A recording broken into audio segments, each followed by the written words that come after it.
All right, here we go. Welcome to the Deeper Dive. Dave Lockran, Adam Scher. It's Tuesday, December 3rd, 2019. We got a 7-gamer for you. And some huge news just broke out of the nation's capital. We'll get there in just a moment. It literally influences and impacts everything on this slate, except that news is only half of the news we're waiting on. Well, first of all, Yahoo Daily Fantasy Sports is the wonderful sponsor of the Deeper Dive. Get up to $30 in YSRPs, those Yahoo Sports rewards points upon depositing.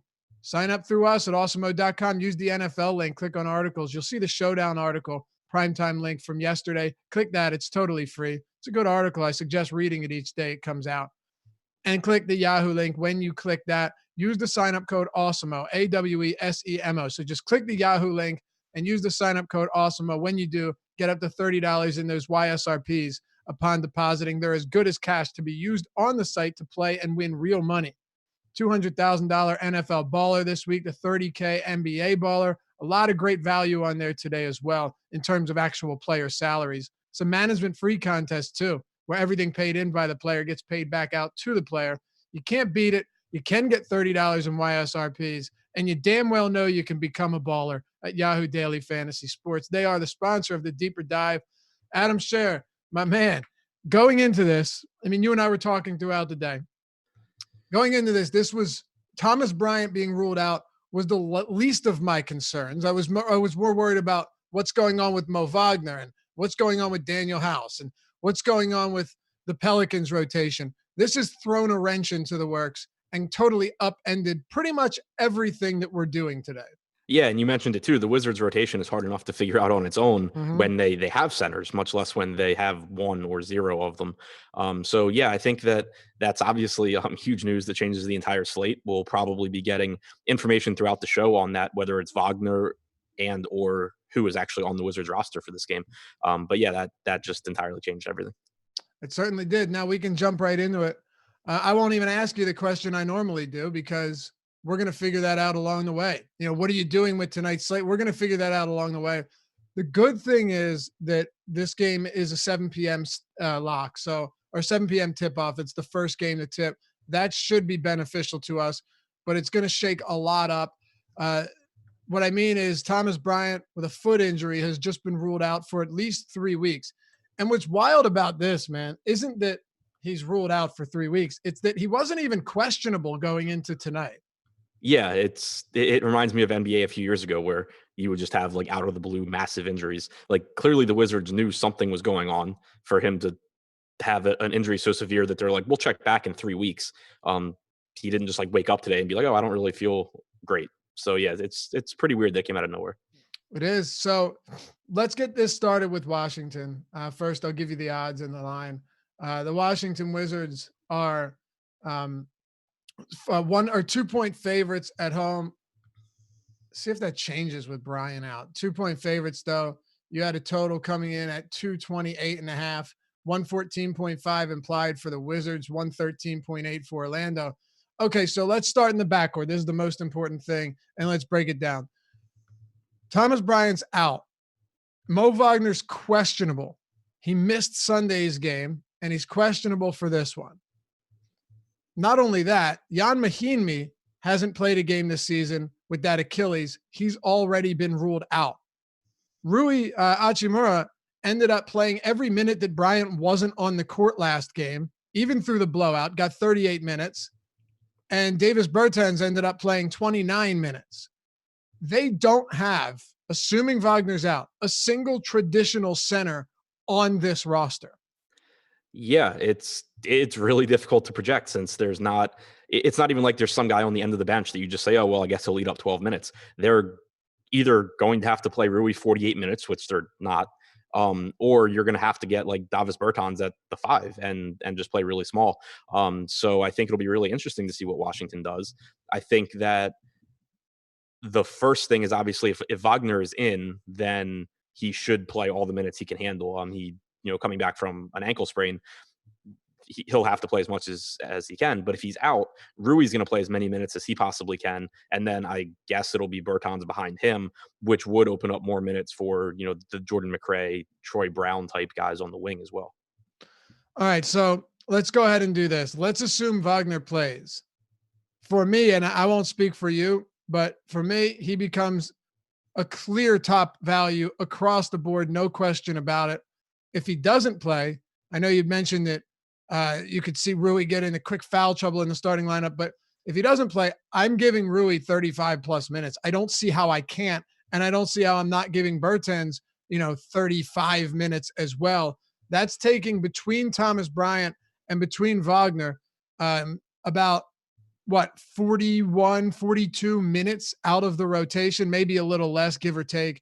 So let's break it down with Wagner in and Wagner out.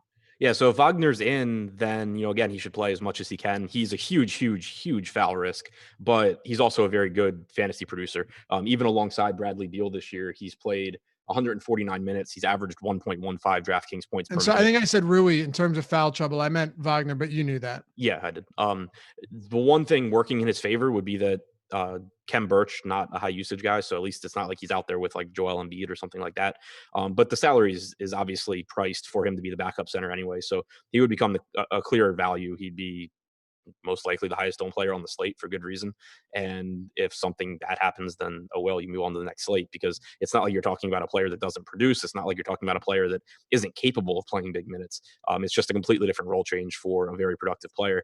If he's out, then it does really matter who is on this roster, because looking at the 130 injury report for the Wizards, which of course didn't have Thomas Bryant even listed, but it has Chris Chioza and Garrison Matthews both listed as out, two of their two-way guys. The only other guys on their roster that I don't know if they're in the G League or with the Wizards or what are Justin Robinson and Admiral Schofield. If all of those guys were out in addition to Wagner, the Wizards would have 8 players on their roster. I So know. obviously Wagner is the first piece that you're the most important piece, but just finding out about any extra bodies they have is really important as far as projecting minutes. Yeah, absolutely. And here's my thing. If Bryant's out for 3 weeks and we're getting this news now, they had to have known something today. Like Right. something had to have been going on. So if I had to guess, somebody was brought up from the G League. That's my guess too, except for it's weird that they listed Chris Chioza as out since he was on the team For sure. on, in the last game. No, listen, I hear you. I'm just saying it'd be very strange to think that they didn't make any moves, knowing that, because this isn't like a day-to-day thing. He's out for probably a month. Right. It was clearly a severe injury that they knew about before 10 minutes ago. Right. Exactly. So there you have it. It's a stress reaction in his foot. We should get that news when we do. If we do, we'll go back to it and cover everything. Maybe we'll get some news on who's actually on the roster. That would be helpful too. And you have Don't forget, sorry, CJ Miles also out, just as far as bodies go. Yep, that's another one. So Eddie and Eddie Fear and Chris Randone will bring you up to lock. They'll get more of the injury news than we will, so they'll be able to help. So with Brian off the court, I don't see it influencing usage all that much. He has been a decent passer, a solid rebounder. What are your thoughts on Rui here? It's just a minutes play. I mean, for the sure. season, Rui's averaged about 0.9 DraftKings points per minute.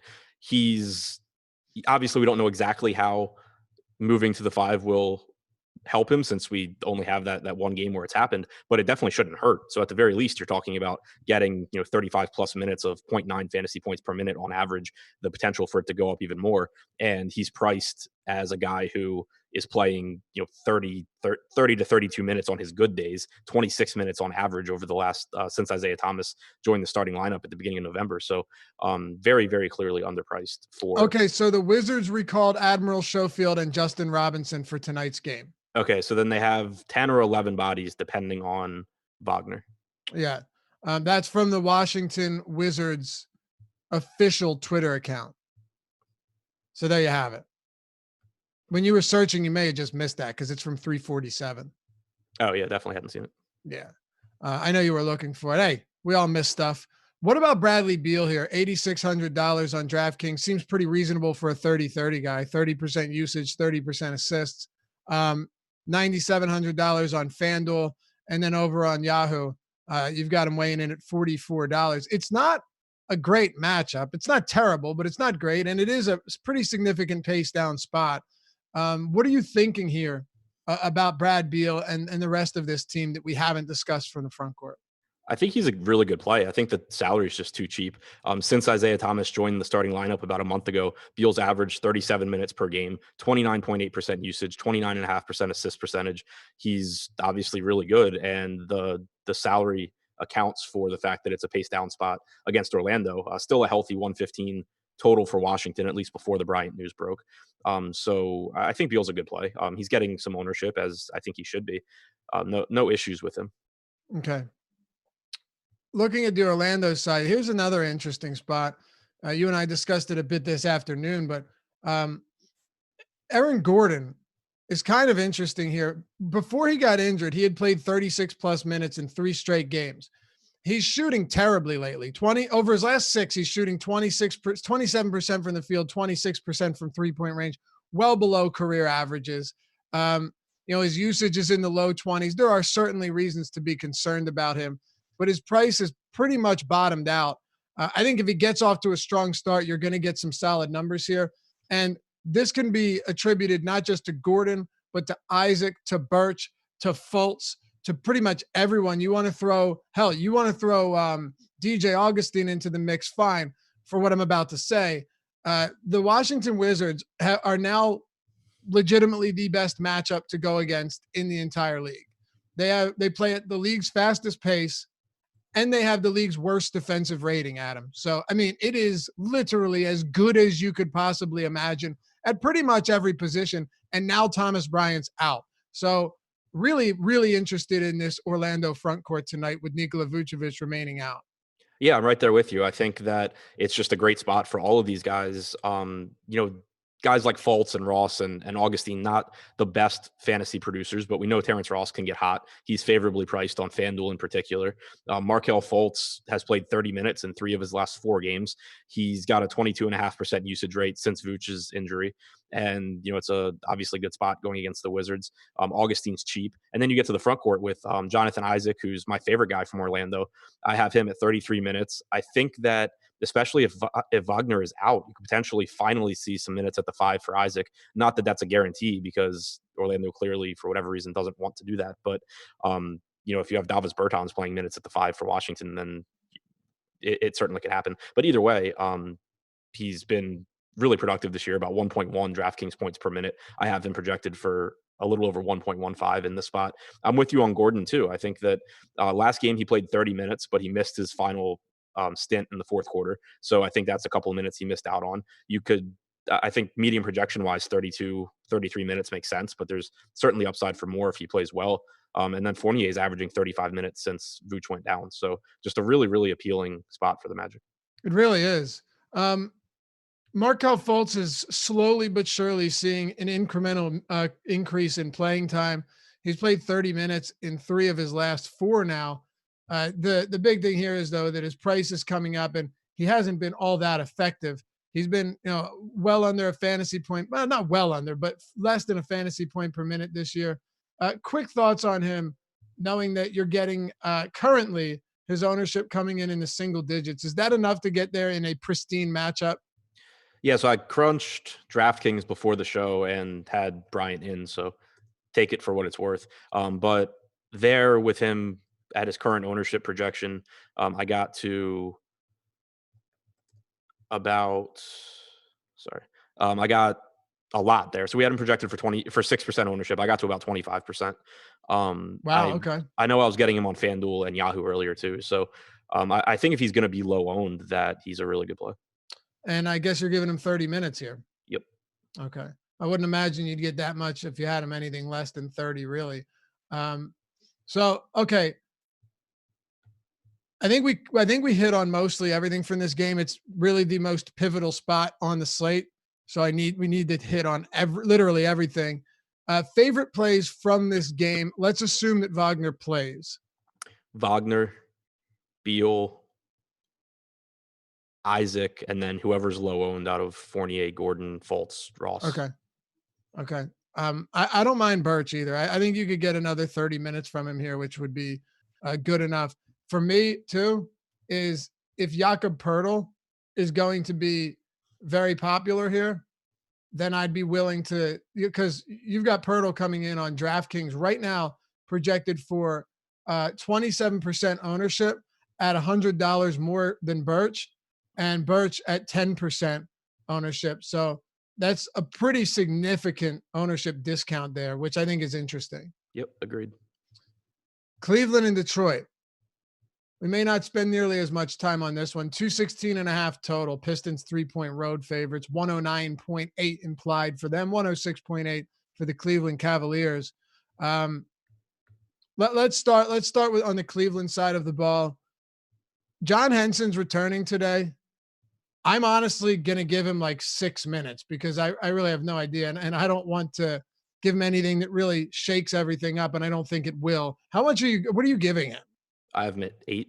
Okay, so basically the same thing. Do you still have Tristan Thompson and Kevin Love around 30? Yeah, I have them both at 31. Okay, so do I. Then how do you feel about them today against this jumbo Detroit front court? I think they're both okay options. Neither one's a priority for me. Like when you go down the power forward list, there's guys that I like more than Love, even though his $7,000 price tag on DraftKings is really appealing. There's still just some cheaper guys that I like. Same really goes for Thompson at center, but they both stand out as better options for me than anyone else on Cleveland. Do you have any interest in this? By the way, for me, this Cleveland team, well, I think a decent argument can be made for Kevin Love. I am still not very high on them as an entire team at all. Is there anything you like here specifically? And I think you could also make the argument that Thompson plays more minutes than usual to deal with Andre Drummond. But still, it's just in the context of the slate that has a lot of really good options and apparently even more opening up without Bryant. I'm not getting the tons of anything from Cleveland. What about the Detroit side of the ball?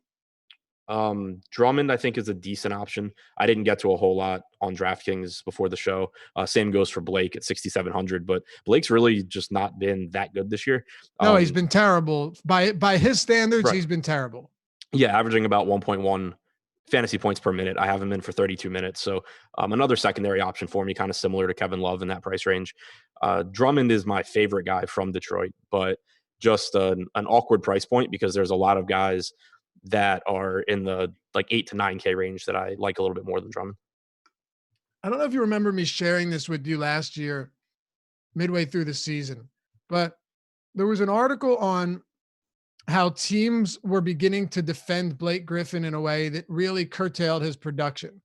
Got off to a great start, and then he really slowed down kind of significantly.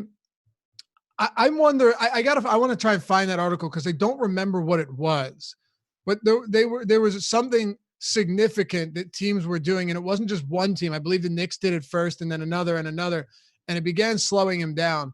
The question I have for you is, do you think this is the way teams are playing him on a Pistons team that I know Luke Kennard's been better this season. Andre Drummond's solid, but he's not an outside scorer. Derrick Rose is fine. Like Reggie Jackson's out. They don't have a lot of firepower on this offense outside of Blake. Do you think it's still coming back from the injury or how teams are defending him or both? Because this isn't natural. This is not your normal Blake Griffin type production.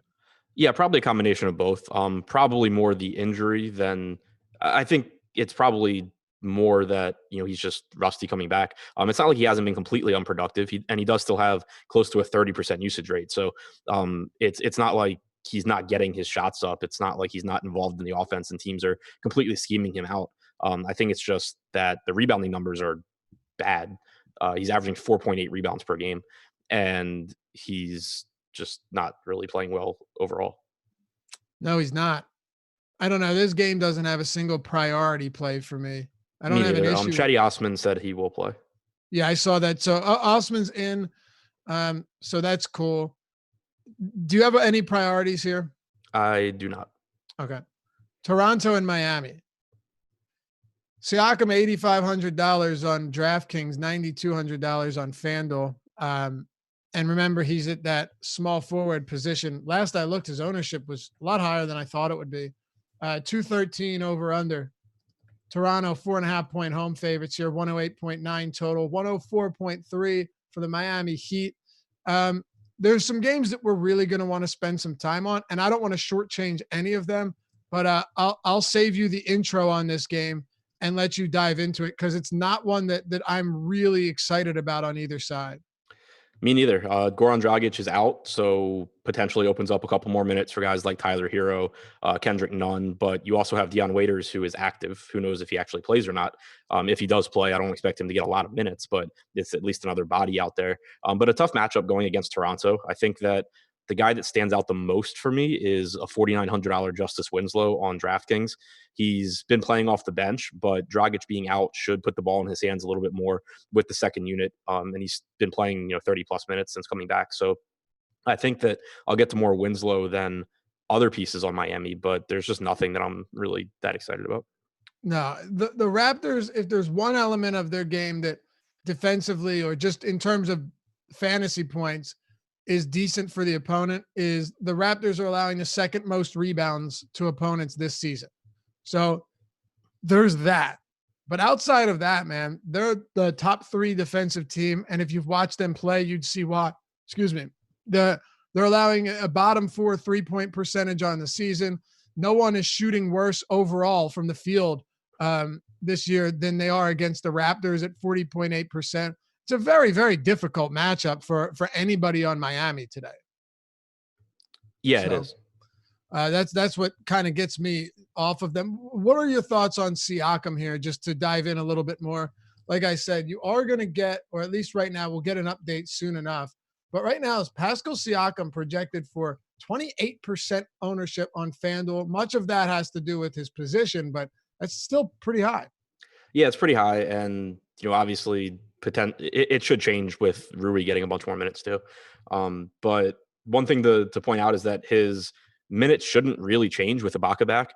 They went right back to Ibaka being the backup center for Gasol. So you still had that game not blown out. You still would have gotten about 38 minutes for Siakam. So I think he's still a pretty decent option.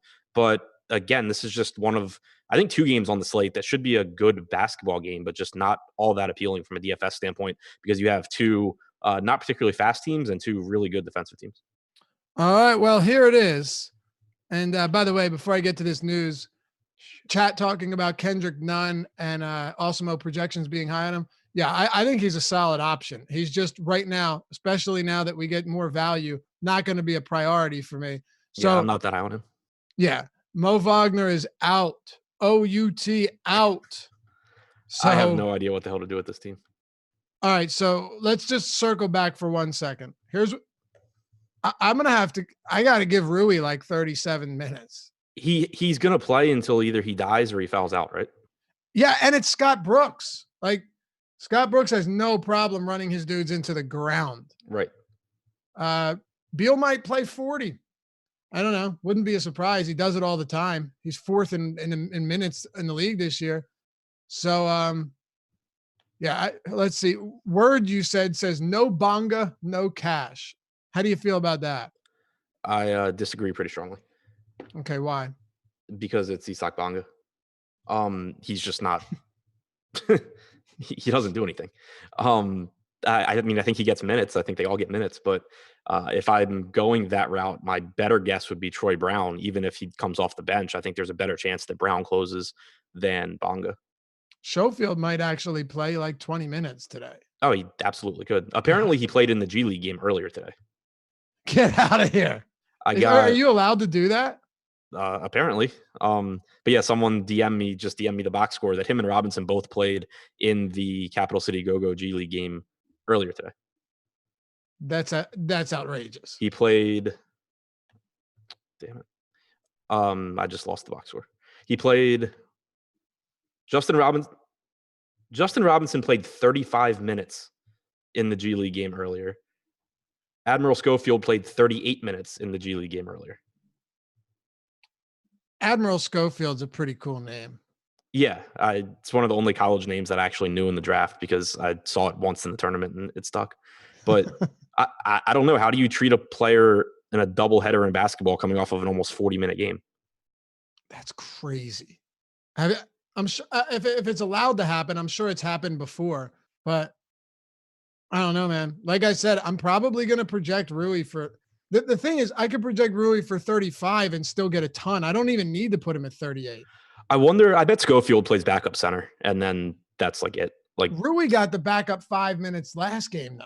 Yeah. You're saying Rui starts at the 5. Yeah. Yeah. I think they're going to start Thomas, Beal. I have no idea, either Bonga or Brown. So, I mean, you the got thing two is, positions. well, the thing is, do they start Bertans or do they keep bringing him off the bench? Like, do they go Bonga, Right. Brown, Rui, or do they go Bonga or Brown, Bertans, Rui?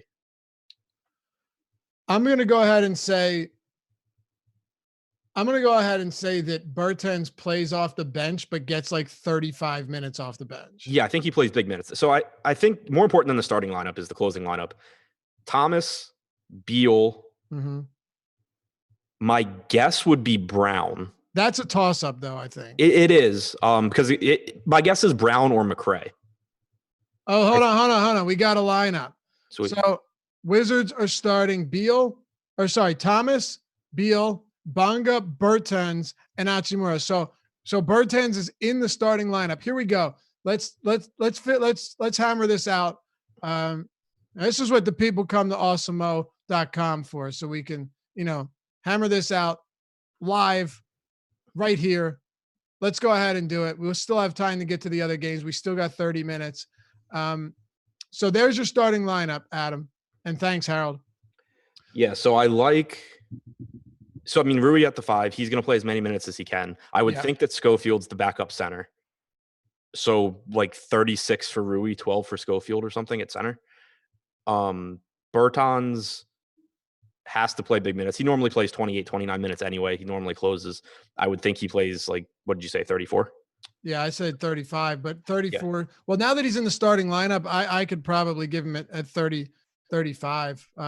Yeah, easy. By the way, Kyle Lowry's now upgraded to questionable. So what a slate. It doesn't even make, I don't even care much about that, honestly. Nah. Yeah, I'll worry about whatever Van Vliet I have when we get there. So, okay, Bertans 34, 35. So Bonga starts. I'd be shocked if Bonga closes. I would agree with that. It should be either Brown or McRae. Yeah. And it's tough because even last game, it's tough. Last game was a blowout. Bryant played, Wagner didn't. So we can't really glean anything from that. I mean, Beal probably plays 40 minutes. Yeah, Bertans, Beal should play 38 plus. Yeah, I have him at 38. I'm not going to put him at, you don't need to put him at 40. Yeah, so Bonga probably plays like 18 to 20. Thomas and Isaiah should split point guard. Maybe they play a little bit alongside each other. So it still opens up minutes for McRae and Brown. Yes. And 9, let's see. I wouldn't play them together though. 10. So they have 10 bodies. Right. And 2 of them are on the second game of a doubleheader. Yeah. You realize how ridiculous that sounds? Yeah. So they have 10 and 2 of them. But I think what you could see here, and this is why I'm giving Bertans and Rui huge minutes, because you're talking about the backup minute. I think you're totally right. Like you probably get, I could give Schofield 10. If Rui plays 38 all at center, Schofield plays 10 minutes to back him up. Right. I mean, that makes sense. Yeah. That's what I think happens at center. And then at power forward, you've got Bertans. And wait, who else? Was it Justin Robinson that they brought up? Yeah. So he's a point guard. You're probably going to see some of these guys shifted over, particularly Bertans. So before we move on, we already have center. We're going to go with Rui and Schofield getting the backup run. And then Bertans getting around 34, 35. Do you think one specific guy backs him up? Probably no. I mean, any of Brown, probably Brown. Okay. Yeah, I think probably would be the same as me. So, all right, there you have it. I think that's it. I'm trying to quickly map out the minutes. Me too, and that's what. Yeah, me too. It's kind of difficult. I think here's the thing. You know what's important? I think you would agree with this. Here's what's important. Let's just go ahead and say the guys that we think are viable, because ultimately it doesn't really matter how many minutes Schofield or Justin Robinson gets. They're going to be getting backup run. Rui, Bertans in the front court, both very, very viable. Bradley Beal, And then the question would be, do you have interest in like any of the wings in Brown or Bonga? I do. I have interest in Brown and McRae because I think one of them closes, probably whichever one's playing better. I think that there's a good chance at least one, if not both, get mid-20s minutes. Okay. And I like that they're coming off the bench with no Bertans. Like they're gonna, I would assume, or probably one of like Bertans or Beals with the second unit, but I like that they're coming off the bench. Johnny Myers says, do they know Mo Wagner's out? Wait, Wagner's out? Shit. Oh my God. Now what? All right. You want to keep it going? And yeah, we know Wagner's out. Yeah, we're good. All right. I think we covered Toronto, Miami. Kyle Lowry's questionable now. Do with that as you please. New Orleans and Dallas. So here's another game that I have quite a bit of interest in, Adam. 233.5 over under. Mavs 4.5 point or 4-point favorites, 118.8 implied for them, 114.8 for them. I had DM'd you earlier. I said this Pelicans rotation is kind of wild because I think what you're going to see is with Favors out and with Kenrich Williams out, and assuming Lonzo gets another start and plays like 32 minutes, I think you're going to see a bunch of guys shifted up their positions, especially with Lonzo getting the start at the point, and it makes things really quite interesting given how the minutes are going to be divvied up. But I really love this game, from Luka to Porzingis to even Lonzo at a discount, and more guys. So let's break it down. Yeah, so I think that I'm with you. I love this game. New Orleans, fast-paced team, doesn't play a whole lot of defense, has a really healthy total. So from the New Orleans side, I haven't seen a starting lineup, but I'm assuming that Jackson Hayes starts. He had been starting, and then last game they started Okafor against Steven Adams. That lasted one half, and then Hayes came back. So I'm guessing he played starts 9 here. minutes and never returned. Yeah. I think that was just matchup based, and then it just still didn't work. Probably, yeah. So I think Hayes starts here. I think that he's a pretty solid value option. I have him at 26 minutes, and then I have Okafor and Melly splitting the rest of the center minutes. Okay. So in the backcourt, though, Josh Hart should play. I have him at 32 minutes. I have Lonzo at 32 minutes. I think they are both good values. I do prefer Lonzo by a pretty decent margin, where they're the same price on DraftKings. Drew Holiday and Brandon Ingram both should play 36, 37 plus minutes. Tons of usage and opportunities for both of those guys. I particularly like Ingram just because he leads the team in usage, and then also he should see an uptick in rebounding with Kenrich Williams out. If you guys enjoy the show, you like hanging out with us, hit us with that thumbs up. We greatly appreciate it. It helps us out a lot. We keep doing stuff like this as long as we're supported. Subscribe and hit the notification bell as well while you're at it. So, yeah, with the Pelicans, I'm giving Ball 32 minutes. What are you giving him today? Because I think it's an important spot. I've Ball at 32. I have 37 on Ingram and Holiday. I have 32 on Ball, Hart, Redick, 26 on Hayes. Okay. Yeah, I actually have that's very strange. Identical minutes here, at least for the starters.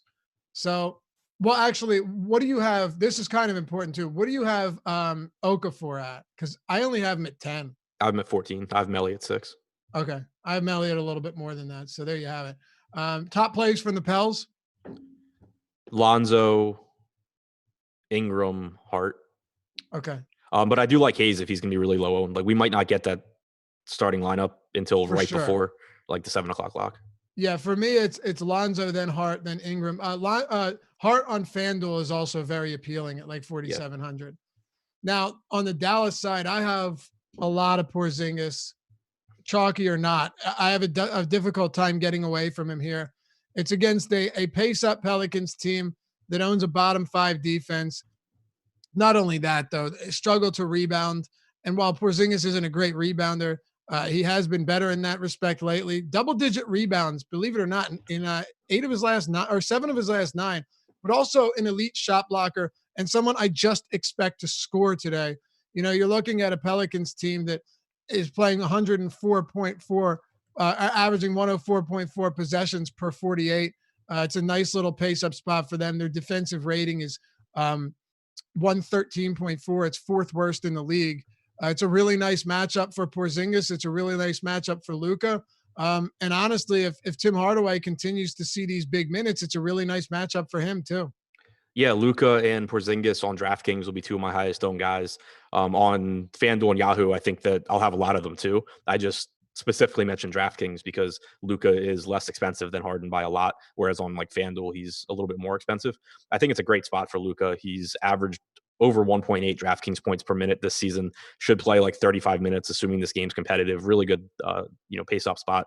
So I love Luka. Then Porzingis' salary, especially on DraftKings, is just incredibly low. He has had some issues this year, but he's still averaging close to 1.2 DraftKings points per minute. It's a nice matchup against the New Orleans front court, and as you said, his rebound numbers have been going up as well, so that's been really good to see. Do you, from a priority standpoint for Porzingis and Luka and for Hardaway, where are these guys ranking today for you? Toward Porzingis and Luka towards the top as far as highest owned guys go. Hardaway, more of a secondary option. I think that he's perfectly fine at his salary. It's a good spot, but there's just a lot of options in that price range. Okay. Anything else you want to hit on from this game? I know Josh has a lot of Dwight Powell. I have him at 25 minutes. I have Maxey at 24. If you went higher on Powell and pretended it was last year, I see how you could get there. Okay. Fair enough. Let's talk about Houston and San Antonio. Another pretty appealing game from a fantasy standpoint. LaMarcus Aldridge is out. Jakob Poeltl was on pace to play really big minutes last game. Now, he was pacing 35. I don't expect that to be the case, but he played 9 minutes in the first, second, and third quarter. Pretty encouraging. Even if you get 30 minutes from him, you feel pretty decent about that. Rudy Gay was also pacing big time minutes, but they got trashed by the Pistons. And then DeMar DeRozan, who you really like today, I'll toss it over to you, is 1.3 plus fantasy point per minute guy with Aldridge off the floor since the start of last season. Yeah, I've been trying to find reasons to like lower DeRozan's rates from what I have, but no matter kind of what I search, whether it's just Aldridge being off or it's Derek White being on and Aldridge being off or Gay being on and Aldridge off, it doesn't really matter. He just keeps coming back as like a greater than 1.3 fantasy point per minute guy, and he's not very expensive. In the most recent ownership update, we didn't have him all that popular either, considering the bump he gets without Aldridge. So I expect DeRozan to be one of my higher owned guys today. Houston's been okay defensively, but they are a really fast-paced team, so that's favorable for DeRozan and San Antonio, and he should just get tons of opportunities here. So, he's one of my highest owned guys. Okay. From a usage standpoint, what are you putting them at today? 32. That's where I have it too. I have Rudy Gay at 22%. I don't know how big of a boost Rudy Gay gets, but really for him, it's the minutes. Right. 2 games in a row now, we've seen him play, much bigger than the normal minutes. That's right. How about Jakob Poeltl, though? Like I said, he was pacing really huge minutes that game. Will that be the case today? I don't know. It's possible, but I still think he gets at least 28 minutes. Is he worth it at his current price point? I think so, yeah. I think the best I could project him was like 30 to 32 minutes, probably around the fantasy point per minute. Obviously, there's some risk this game goes small, but he's athletic and could potentially stay on the floor anyway. Plus, Capella's back, so I'm expecting 35, 36 minutes out of Capella. So I think Poeltl, as long as he's playing well, the minutes should be there for him. He's still cheap enough where I like going to him. In tournaments, he's a guy that, kind of like I mentioned with Tim Hardaway, that there's a lot of options in this price range that I think you can, maybe come in around the field or a little bit below if you're playing 150 lineups and get some more exposure to lower owned guys. But in cash, I'd be going to Poeltl, and I think he's perfectly fine in tournaments too. Okay. Chris asks, how many minutes do we have Rudy Gay and Jakob Poeltl at? I have him at 30 and 28. It might be a low estimate, but just based on the way this team has worked under Popovich for so long, I'm always very hesitant to give them too much. So I have Rudy Gay at 30 and Poeltl at 28. What are you at? I have them both at 30. You have them both at 30. Okay. Anything else from San Antonio? Bryn Forbes, Derek White, anyone else that should get some attention here? Yeah, White's a perfectly fine value. So is Forbes. I have them both at 26 minutes. I think that basically you're getting a 26-22 split between White and Murray and between Forbes and Mills. The other guy that I want to point out is Drew Eubanks, who should be the backup center. He's 3,200 on DraftKings with power forward eligibility. I don't think he's a high probability play, but last I looked, we didn't have him projected for basically any ownership. He's played a little over 100 minutes in his career, which dates back to last year, and he's been about a fantasy point per minute guy. His scouting report from college just kind of raved on how athletic he was and how fast he is and stuff. So 18 minutes of him at, if he stays at no ownership, I think it's an interesting tournament play. Okay. Just don't play him with Pirtle. See, he only played 6 minutes in the first half of last game and then played 15 minutes to close it out. That would be my only concern, that he only plays 12 minutes today. I mean, I think he plays whatever center minutes Pirtle doesn't play. So, like if Pirtle plays 36 minutes, I think Eubanks plays 12. Okay. Yeah, fair enough. Makes sense to me. They just be the exclusive backup center here. I don't have any issues with that at all. On the Houston side, we already talked about Luka Doncic for Dallas. Then you've got James Harden, the priciest player on DraftKings by quite a bit, which is why I was surprised that Luka was 11-3 and Harden's 12-5. It's kind of crazy. On FanDuel, Luka's at 12-4 and Harden's at 12. And then on Yahoo, you've got Harden here coming in at 58 and Doncic at 55. So they're kind of different everywhere. But let's start with Harden. Some news quickly. Clint Capella will return. And remember, he was playing huge minutes before he went out with this injury. And then Daniel House, you would go ahead and explain. He's been upgraded to questionable with this illness, but explain to me what you saw with him earlier today. So they also have said during the show that if he plays, he'll come off the bench. But that sucks. Yeah, but it's just really confusing because one of the Houston beat writers yesterday tweeted that House was out for tonight, and then he quote tweeted that and said D'Antoni confirmed this, but House will travel with the team. He's doubtful. So he basically said he was out and doubtful in the same tweet, and then the Rockets listed him as questionable. So right. I have absolutely no idea, but we did at least get information that he'll be coming off the bench. So assuming he's out, where are the minutes going to? Anything significant? Nothing that I think is really useful for DFS because prices moved. Ben McLemore's salary jumped like 1,600 on DraftKings. I have him at 32 minutes. I have Rivers at 30. I gave 14 to Clark, 12 to Cephalosha. If House is in, I would start by taking the minutes from Clark and then cut back Cephalosha's. Okay. Kyle Lowry's starting, by the way, for whatever that's worth. Did they release the whole lineup or just Lowry? I think just Lowry right now. I'll let you know when it comes in. What are you doing with Harden and Westbrook and Capella in this spot against a very bad Spurs team? I really like Capella here if his ownership's low. Me too. We haven't projected for low ownership right now. Really bad defensive team, like you said. And Capella playing huge minutes. He's not coming back from an injury either. It was an illness that caused him to miss games. So there's no real reason I don't think that he wouldn't play big minutes again. He wasn't even on the injury report, so it seems like he's perfectly fine. And just, tons of rebound opportunities and all of that. So I really like Capella. I like Harden more so, obviously, on FanDuel and Yahoo than on DraftKings. He's just really, really expensive there. And then Westbrook, I don't think is that appealing to me just because, Harden's playing and Capella's back. So it's kind of the toughest. It's the worst spot that Westbrook can be in from a production standpoint. I agree. So Harden or Luka? Luka for sure on DraftKings. Yeah. I think that Harden, like in cash, I would go with Harden where he's cheaper, but in tournaments, it gives you the opportunity to pivot to a lower owned Luka. All right. Yeah, Harden dropping 60 real points in 31 minutes against the Hawks. It's just I have Harden projected for a couple points more than Luka just because I haven't projected for 3 minutes more. Right, me too. I have Luka at 35. So yeah, I have 35 and 38. Right. Anything else for this game you want to touch on? No. Denver and the Lakers. I don't really have a whole lot from this game that I like. And it's got the lowest total on the slate at 208. Very low. Lowest by a wide margin. Nuggets are 2-point favorites. 105 implied for them. 103 for the Lakers. I'll hand this over to you. It's just, maybe some Jamal Murray.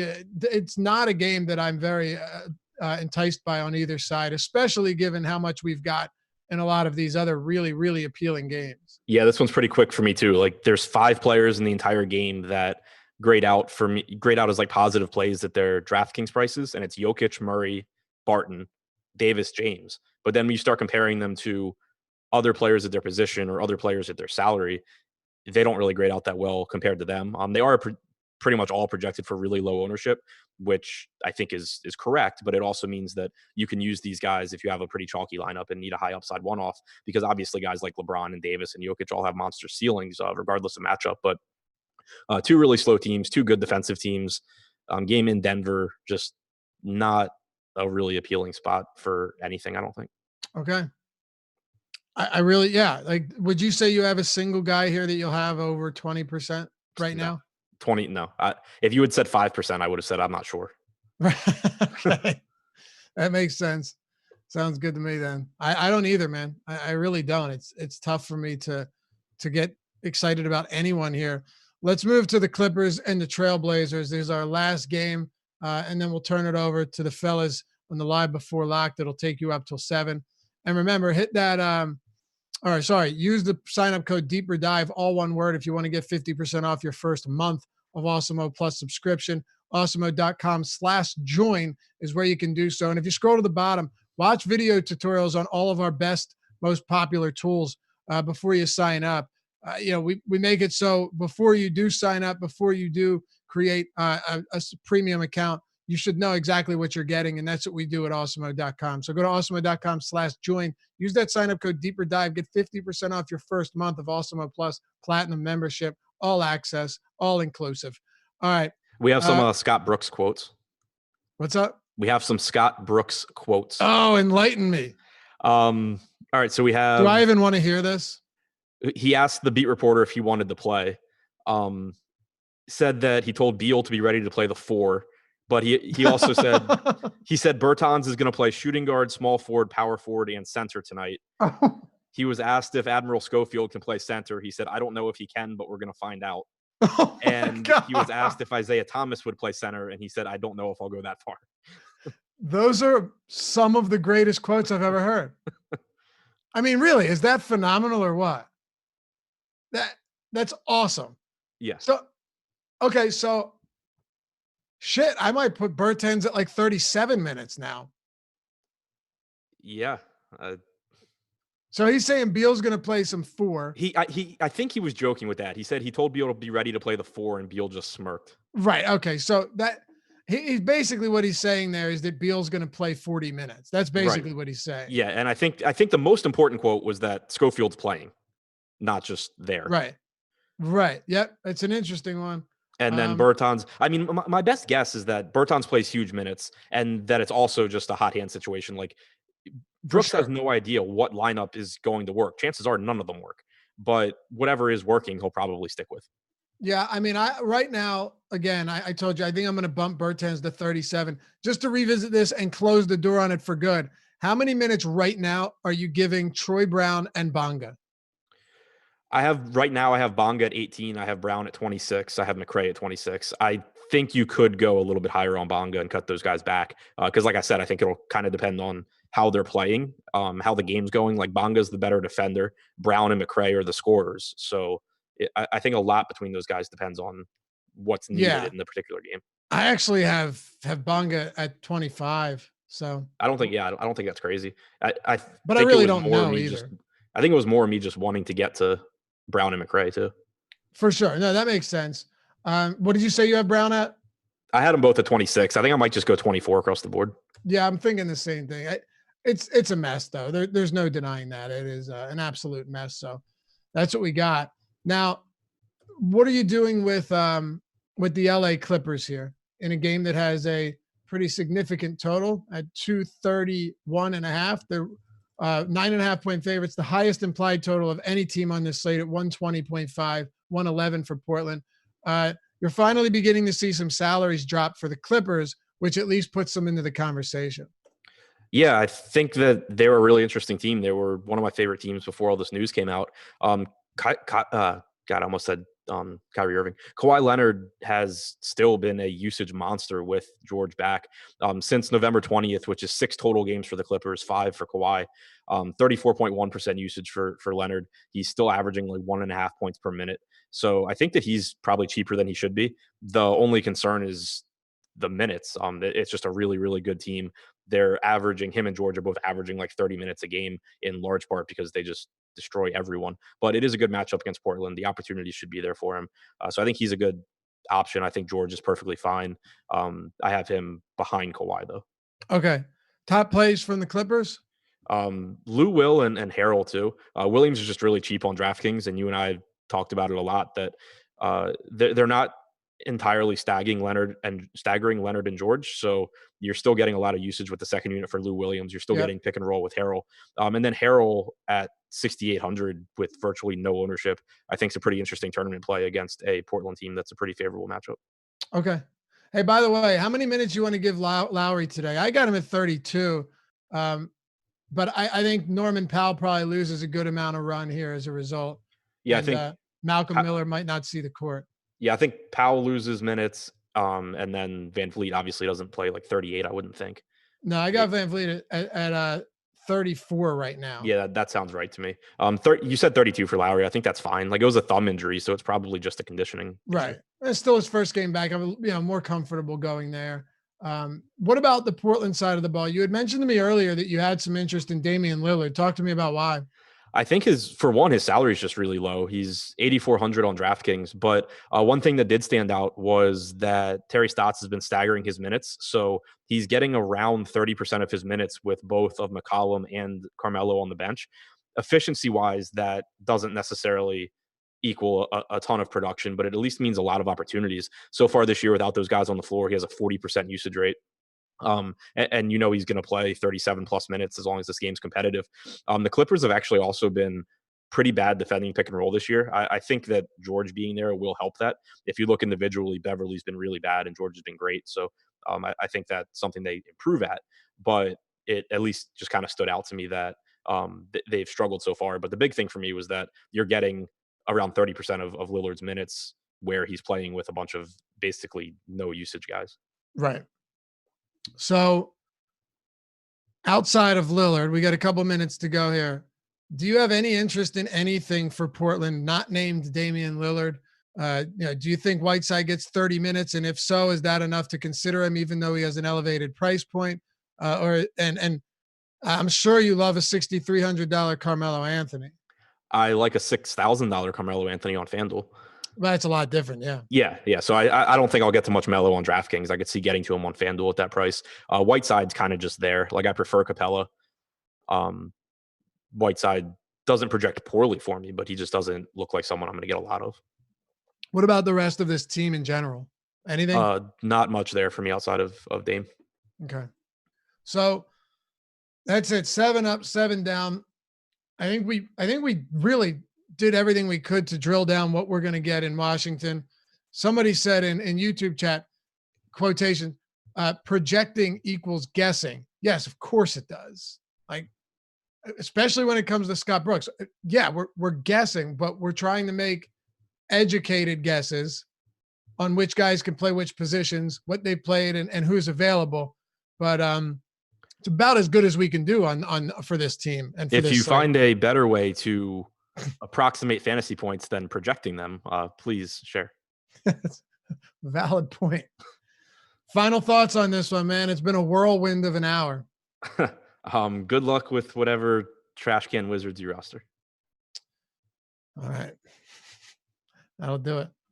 Anyway, we got live before lock coming up. No minutes limit for Lowry. Yeah, no minutes limit. I'm still okay putting him I don't believe it, but yeah, I'm still all right putting him at 32 in this one, honestly. Yeah, we're there, man. That's it. Okay, I'll do a couple of questions for you. Let's do this because we have 2 minutes. Favorite high-end option on the day, and I guess if you have to mention FanDuel and DraftKings, right? Because it's probably Luka on DraftKings and FanDuel Harden. Yeah, it's Luka kind of across the board, but I would say that Harden's the better point per dollar play where he's less expensive than Luka. Would you say your favorite mid-range player is DeMar DeRozan? I would. Okay. Would you say that 2 of your favorite, say 5 value plays, maybe 3 from this slate, come from the Washington Wizards? That's a tough one. Yeah, probably. Okay. Which game do you like the most of all of them? Be the last Dallas one. Pels. Sorry? Dallas. Yeah, me too. I like that quite a bit. That'll do it for us. Thanks for hanging out as always. If you haven't done so yet, hit that thumbs up button. We appreciate you sticking with us till the end. It's a wild day. Good luck to everybody. Stick around live before lock. Eddie Fear and Chris Randone will take you up till 7 p.m. And hopefully nothing else wild happens because I just changed the rotation in like 80 teams while we did this show, Adam. All right. Thanks for sticking around. Yahoo Daily Fantasy Sports is the sponsor of the Deeper Dive. We'll be back with them tomorrow, right here, 5 p.m. Eastern.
because that's probably going to be a lot of what we're going to be focusing on here today on Live Before Lock, awesemo.com, presented by our sponsor, Fantasy Draft, Chris Randone, Eddie Fear. Good afternoon, sir. How are you? I'm very well. And yourself?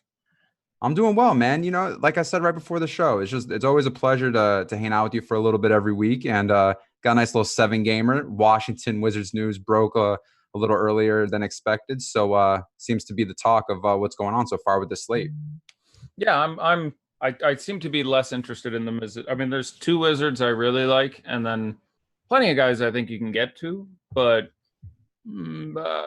I don't know. I'm not sure. I'll wonder if we have updated ownership, and that's a great starting point. But it's still the Wizards with one guy who dominates the usage in a tough matchup that isn't terribly great for pace. Like, guys are cheap, and they're going to get a few extra minutes, but it's not like they're dressing 6 guys. So I feel like I'm slightly less excited about Washington. Still like Orlando quite a bit, but I feel like I'm a little less excited about Washington than many people as of this moment. With this news, I mean, just generally speaking, while we're on the topic, what Wizards do you, I guess, are keen on considering what's going on? I was a big fan of Bradley Beal all day. Bradley Beal was probably on DraftKings, probably the guy I would have, if Josh was hosting with me and asked me to open the show talking about a guy, it might have been Bradley Beal. And now I think I'm even a little bit more of a fan. So Brad Beal, I'm a massive fan of. Rui Hachimura, I'm a big fan of. Other guys I have some concerns with when it comes to some of the other players, just for their general lack of usage, for difficult matchups running into some fairly elite Orlando defenders and limitations on their game versus those players. So like Davis Bertans, it doesn't look like the ownership is going to be too crazy, which is good. I heard a lot of people talking about him as like their first guy in. I have him well under Hachimura as far as how I think they're going to do tonight. I haven't actually rerun an actual projection, but I would have Hachimura for a couple more minutes. I do expect Bertans to play the non-center minutes that Hachimura played. I saw the comments in chat, so I'm assuming other people figured out that Justin Robinson and Admiral Schofield played earlier today. That came up in the 2 of the guys who got called up from the G League to fill out the injury depleted Wizards roster played today. I actually watched half that game, humorously enough. They traveled with the big teams. It was the Lakeland City Magic and the Capital City Go-Go's. So it was the minor league teams, if you will, of Washington and Orlando, and I actually watched part of that game earlier today. It was an 11:30 a.m. game. So a couple of the bodies that they called up for this game played today, specifically in Justin Robinson and Admiral Schofield, both of whom are absolutely fine basketball players. A couple people asked me if I thought Schofield was going to get the backup minutes at center. No, especially against this team with their absence of a powerful defensive center or really offensive center. I expect you get 36 minutes of Rui Hachimura at center, and Davis Bertans will play the other 12, and they'll just deal with it. I don't think Admiral Schofield is my size. I've stood 20 feet from him. Maybe it's an inch. Admiral Schofield cannot be taller than 6'6". He might be 6'5". Now Hachimura is Biombo sized. He's undersized for a center. He's 6'8" is where I think Rui Hachimura stands, but I don't. Admiral Schofield would be down the list of guys I would expect to play center for this team. So I'll go out on a limb and say that I'm not sure he plays at all. They can run without running either of those G League guys. They have 8 men they can play: Isaiah, Ish, Beal, Troy, Bonga, Bertans, Hachimura. I think they have 8 guys they can play without going into those guys. So those guys may purely function as emergency guys anyway. But Admiral Schofield is either a shooting guard or a small forward. I don't know where the him at center news start. Maybe there's I don't know everything about everything. Maybe he's played some center somewhere in the past, and I'm shaky on something. And feel free to correct me if I'm wrong. But I have no reason to expect him to touch the floor at center. I think he'd be maybe their 4th guy at center tonight. But I expect you get Bertans at center backing up Hachimura, and that's it. Could you beat Schofield one-on-one? No, I can't beat anyone one-on-one. I can't beat Scott. I can't beat Scott Brooks one-on-one. I don't know who their equipment manager is. I can't beat him. I've played basketball twice in the last year. My knees and my back are shot. I'm very close to actually hanging up the jersey forever, which makes me incredibly sad. I wake up once in a while and like I hear a ball bouncing outside the window, and it's like a tear. Like it's rough on me because. Well, how about Prime Eddie? I mean, did Prime Eddie have a shot against Scalabrini at least? A shot against Scalabrini. Yes, I could have gotten away and randomly made all my buckets over his giant ass. I give myself a shot against Scalabrini. No shot against Admiral Schofield. Wouldn't get a bucket off. I was never fast enough and big enough. Never going to happen. People talk about like this team is trash, this team is trash. I don't think people really understand that it's like good high school player, bad college player, and I'm somewhere in this range. Good college player, bad NBA player. Like there is such the worst players in the NBA show up at the local run and absolutely dominate. These guys are disgustingly good. So no, I could win 1 out of 100 games against Scalabrini today, maybe. Well, you know where you can also win is over at Fantasy Draft, because our sponsor today, they're the only rake-free daily fantasy sports site in the industry. If you guys haven't known yet, over time, a DFS player can lose up to 30% of their bankroll due to rake. But Fantasy Draft, they fixed that. Only on Fantasy Draft are 100% of the entry fees paid out to the winners 100% of the time, which means more money in your pocket. Sign up at fantasydraft.com with the referral code AWESEMO. That's AWESEMO, and you'll get a free 7-day trial membership. So, Eddie, I updated the ownership. It's still as of 38 minutes ago, but top of the list are both Dallas guys, Porzingis and Doncic, coming in at the 1-2 punch. Break down these two guys, man. If you're telling me I can only play one, it's barely for me would be Kristaps Porzingis. I really like the matchup for him. And we've seen this game earlier this year. Now, in fairness, somewhat different rosters, and you had favors in, and so it's certainly not a perfect simulacrum. But $6,500 Doncic, or $6,500 Doncic would be clearly my favorite. And it's not like Luka was betting that game. He had a 25-point triple-double, if memory serves, and 60 fantasy points, and that's about what I have projected tonight. It's about a 60 burger, but I have Kristaps projected for about a 40 burger, and 40 out of $6,500 I'm a bigger fan of than 60 out of 11.3. I'm not going to talk anyone out of any amount of Doncic. I imagine I would actually be slightly overexposed. Right now it looks like 28% ownership. I think I would try to find a way to a little bit more.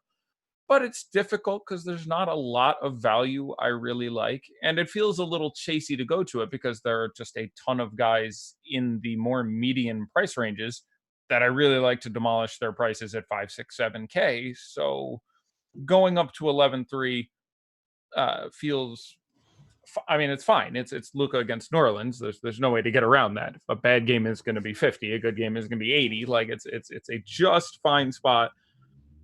But I would go with my gut and play what I expect to be a lesser on Bradley Beal at $8,600. There's Kristaps himself, with which there is a slightly more negative than positive correlation between those two players. So like I would rather play Kristaps without Luka, and I would rather play Luka without Kristaps.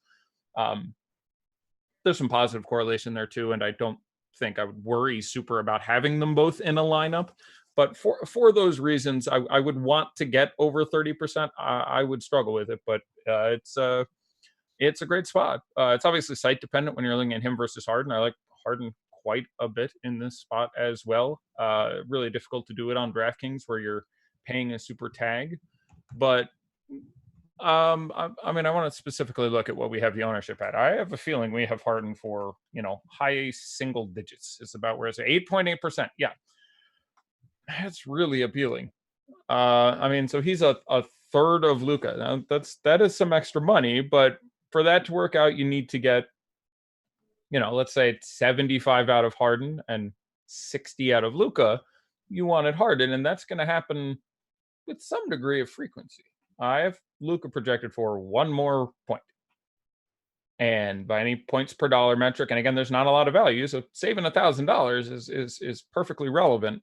But 8.8% on a guy I project to do that well, I would really try to get on top of that as well. And again, it's difficult to want to have, because I'm looking at the guys at the top of ownership. You have Porzingis, and I would want more than that. That's a great price. Luka, as I said, I would try to get on top of that. Next, we have Beal. I would try to get on top of that. Next, we have Rudy Gay. I'm a big fan of that. After that, we have Pat Beverly. Looking at some of the other value, I suspect I would try to come in a little bit under that. I like Pat Beverly just fine, but if he's going to be 25% owned, he's in that, Corey Joseph, etc. field of guys who can easily stink in just fine spots, and I'm perfectly, happy to get away from when he gets popular. I'm generally going to be a pretty big fan of Pat Beverly at 5, 8, 10, 12%, and probably not like him a lot at 20, 25, 30%. And he is one of those guys whose production is not terribly correlated with the matchup. So generally when he gets popular, that's a spot I tend to move away from. But it's a tough spot. Again, the value is not brilliant. Like, I liked Zubac a lot tonight, but the combination of the complete absence of other value, and I suspect we'll get an ownership update in a little bit, and you're going to see his number and a lot of these other numbers come down as people pick up more pieces of Washington. But we have Zubac on the top page at 15%. That's a big number. Now it's a good matchup for Zubac. It's funny that last game he was very disappointing for me, but I said the exact same thing I'm about to say. He is generally better in matchups against either A, larger centers, or B, centers who don't tend to shoot from the outside a lot. He plays better. His production goes up. He's around the basket more. Common sense stuff, but that does lead to him picking up some extra minutes. So there is about as good of a shot as him picking up his 20 to 24 minutes instead of 16 to 18 minutes against Portland as there is against really any other team in the league. And come to think of it, when they played Portland earlier this year, he had a very big game. So did Whiteside was there. Yeah, so did Whiteside. They both had very good games in that game. I'll look that up, but I recall watching that. You mentioned about value, that there's not really a lot of value guys that maybe are on your radar that you like. So for those who are maybe wanting to roster Doncic or go down to that low owned appealing James Harden price tag, where would you go next if you're wanting to put them and roster them? I don't know. I'm going to take a look. I'm looking at my two placeholder DK lineups, and they're both very balanced. A cash one and a GPP one, which I build and tinker around with during the shows. In one, the cheapest guy is Lonzo, and the other one, the cheapest guy is Kem Birch. I do not have any super value in either of these lineups. I like Zubac quite a bit. The most likely scenario is 16 minutes and 19 fantasy points, but we're dealing with a lot of both mid and high price guys who have massive upsides. So that may be as well as we can do in that range. But I'm just going to scroll down to like 3,900 and under and look at some of these guys. So I'm really trying to guess how this Washington game is going to play out as far as the minutes go, because regardless of not particularly liking their minutes, someone is going to make some sort of decent value from this team when they're, at the price of Bonga and Troy Brown and Ish Smith, all of whom are in the threes. I would probably go with Ish over the rest of them. I think there's a good chance with what's going on here that he will play some time next to Thomas and Beal. I think you will see that lineup. And the price is good. And again, this is an Orlando team that throughout the entire year I've generally been trying to target guards against because they funnel a lot of the production there. If you went back and looked at their recent games, you had the game against, let's see, they had that crappy 90 to 83 game, I think it was, against Toronto, and you had the best possible games out of Powell and Van Vliet in that game. If you go back, several games recently, those are the guys who tend to produce. And again, the other value you're picking over isn't that great. So I would rather play Ish Smith than Troy Brown, for example, at identical prices. Brown, the minutes are a little specious. It's really hard for me to not see him getting 26, 28 here. But even in the midst of half the team being hurt, injured, absent, he got knocked out of the starting lineup. It's hard to look at that as a positive indicator. And again, I expect them to play guard heavy and this game to go small. So he's going to have to play the 3 or the 4. And I don't really want questionably talented players playing the 3 or 4 against Orlando. That's not a spot I want to go to if I can avoid. I would rather play Dorian Finney-Smith than Troy Brown. He's got a great matchup. Last game, we got a massive Delon Wright game. But that was somewhat apropos of Dorian Finney-Smith foul trouble. He got 2 fouls in the first, I don't remember, 5 or 6 minutes. and did not come back in the first half.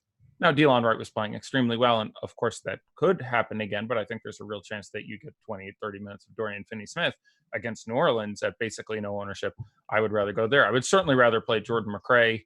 But how much upside does Smith give you? I mean, not a ton, but I don't know if it's like, if you want the upside here, then you play Jordan McRae. The sort of middling ground of security and some kind of upside would be Ish Smith for me, and the other choice you go with there is Dorian Finney-Smith, who I think is more likely gets back into the high 20s and has a superlative matchup and probably get you 18 to 24 fantasy points most of the time. But in a tournament lineup, one lineup, ownership agnostic at the moment because I haven't had time to go back and cross-reference, I would probably have McRae, then Ish, then Dorian Finney-Smith, then Troy Brown. Just looking at guys who cost 38 and 3,900. Bryn Forbes would mix in there reasonably. Again, we've talked about Zubac. These are just the guys that would be somewhat interested. And again, you can look at my rankings if they're in there and they got some sort of GPP ranking of B or A. That means I'm kind of happy with them slotting in here. I think go back to Trey Lyles at 3,400 if you need to go down that low. I do think there's a minutes upside. I do like this matchup for him. Again, there's no Aldridge. There's still no Chemezi Metu, who would have played some of those backup minutes there. So center is going to be Jakob Poeltl with Drew Eubanks backing him up. They played 48 minutes last time. They're going to play 48 minutes again. You can play Drew Eubanks himself. He's 3,200. He's power forward eligible on DraftKings. I brought him up for the last game when he was 3K flat. All you need is some Poeltl foul trouble against Capella, which, wouldn't be the weirdest thing ever. And you could get 24, 25 minutes of him. So fine matchup there. I also want to talk about the term pace-up matchup. I've heard this a lot, and it is pretty grossly misused and misinterpreted. So literally, pace-up matchup means you're playing a team with a faster matchup than you, with a faster pace than you, rather. And that's literally what it means. But what it's frequently used as sort of as an aphorism or allegorically, it's said in DFS, like, it's a good matchup, it's a pace-up matchup for them, which means like it's a faster matchup for them. And that's not really how that works or what that should mean. There's the old Joel Embiid rule at the 76ers with when Joel Embiid was in, you didn't really want any of the other 76ers because they were all overpriced. And when he was out, you really wanted all the other 76ers because they were underpriced because their pricing came from playing basically half their games with him and half their games without him. And so that was enough of a couple point kick either way. That was a really relevant thing to look at. When you play all the teams in the NBA, you're going to get your average prices based on, obviously, many, many things. But one of them is the average pace of the other teams in the NBA. So about 15th. So when someone says, I'm sure there's a couple good examples today. When someone says, this is a pace-up spot today for Denver against the Lakers, right.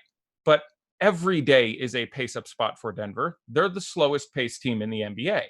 The question is, are the Lakers, is it a good pace spot for them? And it's not. The guys on Denver have their salary derived basically on average. It'll come down to, again, a lot of things, but the pace relevant part of it comes from playing an average pace team, which is about 15th. The Lakers are 20th, 22nd, somewhere in there. So it is a bad pace matchup. So to simply say something like it's a pace up matchup for Denver connotes that you're indicating that it's good for them, and it's not. It is a worse than average matchup for them.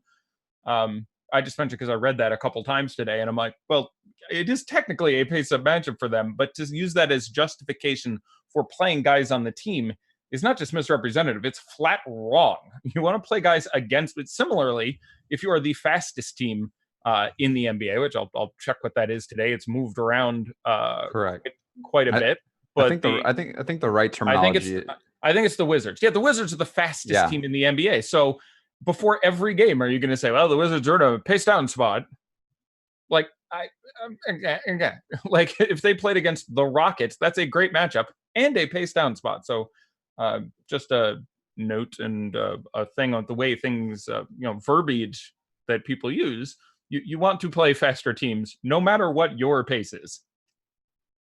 You're right. I think people mistake the terminology. I think it should be pace differential is kind of how it should be coined, because you take that number and then you decide whether or not it's a negative correlation or a positive correlation. And then I agree with you. If someone like the Nuggets plays someone who's a faster paced team, Is it more of an adjustment for them to pace up, or is it more of an adjustment for the Lakers to pace down?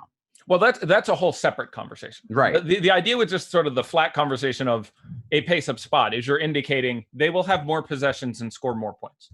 So it makes sense when you say, Orlando is playing the Wizards. That's a huge pace-up spot, but people usually say it relative to the pace of the other team. So I've literally seen twice today people say Denver is in a pace-up spot.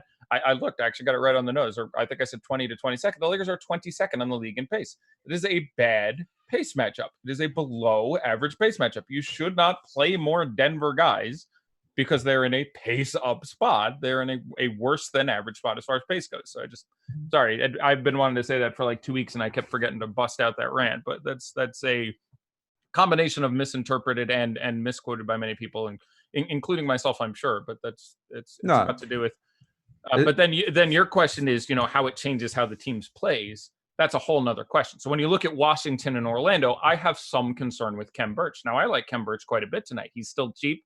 The matchup is great. Everyone who plays against him is going to be incredibly undersized. It's not hard to see how he can put up a big game and easily get some extra rebounds. That makes a lot of sense.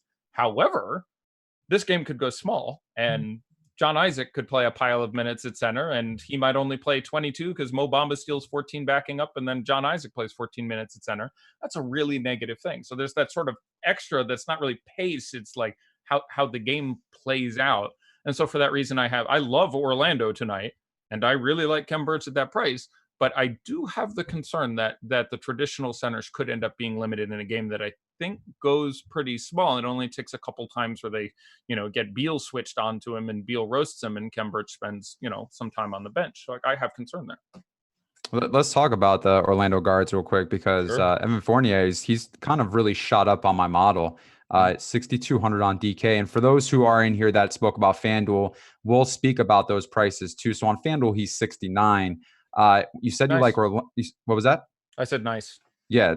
So when we look at that and looking at it from the Orlando side, who outside of maybe Birch that maybe people might go to or Isaac, if maybe you think that there's an upside there in minutes because of how they play with rotations.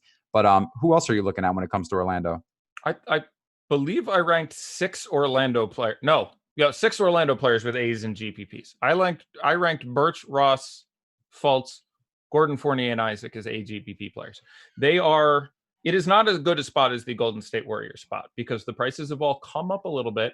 And I don't know, people are paying attention now. Whichever show that was a couple days ago where they were playing Golden State, and I ranked 7 of them with an A, and 5 of them are good enough to be in the best lineup, and 4 were in. More people are projected to own them. And again, they just did this a few days ago. So I'm not as excited about the players from this game simply because I expect their relative ownership to not be as advantageous as it was. But yeah, I mean, I ranked Augustine, Bamba, Birch, Ross, Fultz, Gordon, and Fournier, and Isaac. I ranked 8 of them. The only one I got a C in GPPs was DJ Augustine, because at this point, especially, I think there's other guys who probably pick up more upside, but it's a B in cash. It's $4,100. Should play 26 minutes. He gets out there next to Fultz for quite a while. It's a perfectly reasonable cash game play. If you land on DJ Augustine, should get you your 20. Mo Bamba, I have it a C and a B because even more so than Birch, who has a chance to just get out and beast, and therefore, aggrandize his minutes potential. It's a little less likely you get that out of Birch coming off the bench. And, then you're dealing with the go small potential and the Birch is doing great potential, which is a real possibility. So, Bamba, I gave only a B in GPPs. But, Birch, Ross, Fultz, Gordon, Fournier, Isaac. I love Aaron Gordon. He's been terrible. I think he has shot exactly 2 for 11 the last 2 games. He is $5,700. That is remarkably, demonstrably, I'll use the word amortized completely out of context here just to keep going through my favorite words, way too cheap. It's just too cheap. I haven't projected for 32, which I think might be conservative. They could blow them out. He could shoot 18% from the field again and continue to get no steals and no blocks. But unless you think there are hidden health issues, which again, he doesn't look good. I guess that's possible. But if this is the same Aaron Gordon and they haven't, amputated some part of his personage, I can't really. I will say they're on a back-to-back. They're on the road tonight in Washington is not. They're on the road tonight in Washington, and tomorrow they host Phoenix, I believe it is. So this is a back-to-back for the Magic. So if you are looking for reasons to fade, and full disclosure, I don't think I would be, but one of them would be they could beat the living crap out of a subpar Washington team, and the bench could play a lot. And that is something that I would factor into my decision-making process. But yep. I've heard people say, like, I think Beal plays 40 minutes now. I think Beal plays 43 minutes now. I had Beal at 39 minutes. I have Beal at 43 minutes if this game stays competitive, for what it's worth, even before the Scott Brooks comments. When these two teams played in regulation about a month ago, it was early November, he played 40 minutes. That wasn't, and then special, and half the team wasn't missing. So, yeah, I think you get a silly amount of time. And again, Washington, not on the back-to-back. So, yeah, I think they let Brattles get out there and get himself a nice run. Any love for Terrence Ross? Absolutely. Brilliant spot for him. A in GPP's ranked. Like him more on, I think FanDuel is a dumb price. I'm trying to remember. He's got a much more dumb price on one site. Yeah, FanDuel $4,700. That's a very nice price on FanDuel. So love on FanDuel. Probably would be in my cash lineup, I have a feeling, if I went that far. Because other guys are not priced quite so advantageously. I have to go through and take a look. But massive fan on FanDuel, and absolutely fine to get to on DraftKings. On DraftKings, I would prefer getting to Gordon.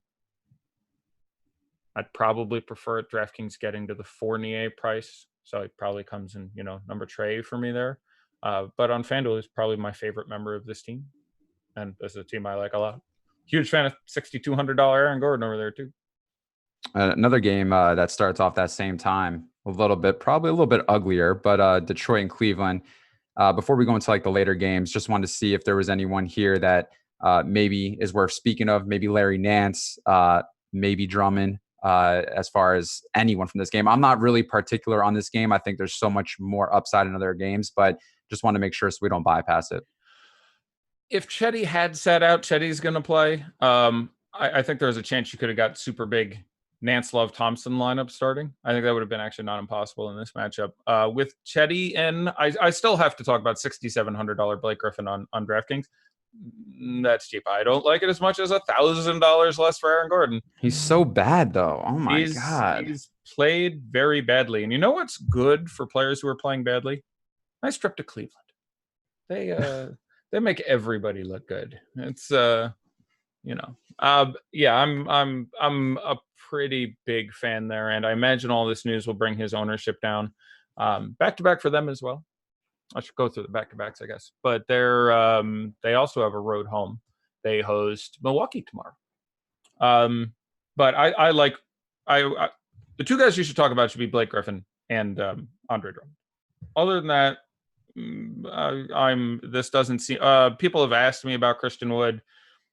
That's fine, but you don't take anyone else from this game who isn't a bench player because you're projecting a massive blowout. Last game he played the last, 15, 16 minutes of the game because they beat the living crap out of the Spurs. And so you've got 20 minutes of Christian Wood, and he did absolutely monster things alongside the other bench players. And that's fine. I like playing Christian Wood just about any day. I think he's a perfectly compelling 5% owned $4,000 guy just about all the time. I just, why play him on the days when he's going to be triple owned because he just came off a huge game? It's just one of those things that happens. Christian, like, nothing changed that all of a sudden Christian Wood is playing ahead of Andre Drummond or Blake. He just plays backup center now. So I'm in the exact same matchup next week when he's going to be 4% owned. I'm going to like Christian Wood quite a bit. Tonight, I think he's going to be 10 to 12 because he just had a monster game, and that makes it not worth it for me. So feel free to run Christian Wood. He can absolutely have a monster, and 10, 12% isn't that crazy, but not the night I would be looking to target him. I would just pick another day to do that. What would be your approach for the center position on FanDuel? Because there's no Towns tonight, no Embiid. The highest price guy is Andre Drummond. But after that, it really kind of trickles down. I mean, maybe you can consider Whiteside or Jokic, but there's some other guys that are lower priced. And so I guess my question to you is, pay up for center, or do you pay down at center tonight based on kind of this range of players? Well, I really liked Thomas Bryant a little while ago. And then things changed. Clearly Boban. No, I'm just kidding. So the value center I would want to play more than anything else is probably Ivica Zubac. Now, there's a few in here who I don't have a problem with you firing a bullet at in GPPs. You can try some Myers Leonard or some Dwight Howard or some JaVale McGee or some Mason Plumlee or one of the centers for New Orleans. I've had a couple people say to me today, I really like the matchup for the New Orleans centers. If they announce the lineup in time, I'm going to play whichever one starts. That's fine. And I think it is still more likely that the starter is the one who has the good game. But it's worth pointing out that the starters both got crapped on the last 2 games. 2 games, Hayes started. Okafor came in, looked better against the Thunder. And they went, oh, that's nice. And then Okafor played like the whole second half, ended up with 6-7 minutes more than Hayes in the better fantasy line. The next game, Coach Donovan comes out and goes, I like the way he looked last night. I'm going to start Okafor now. And then Hayes came in, and Okafor played a total of 9 minutes. And so the last 2 games, the guy who started got crapped on by the bench guy. Then you're dealing with the additional issues of them having at least one more guy, if not occasionally 2 guys, who they'll throw out there at center off the bench.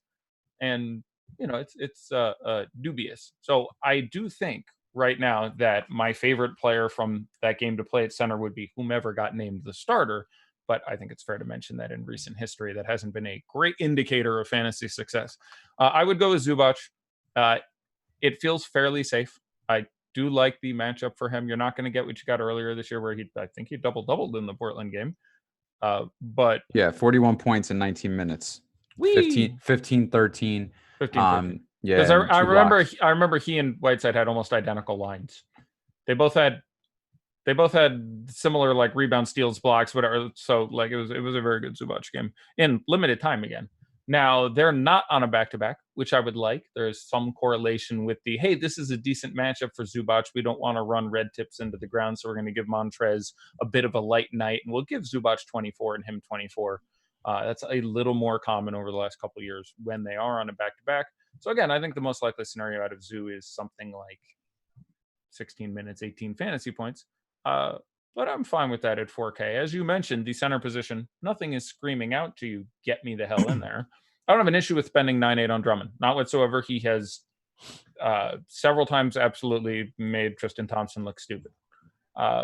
So I'm not concerned with the individual matchup. I'm obviously not concerned with the team matchup, but there is a back-to-back in play, and that price is significant. And there's some other guys I really like spending money on. So I'm fairly ambivalent on Andre Drummond. He'll be owned. He should be owned. It's a bad matchup for Jokic, even though it's a pace-up matchup, because every game is a pace-up matchup for Nikola Jokic.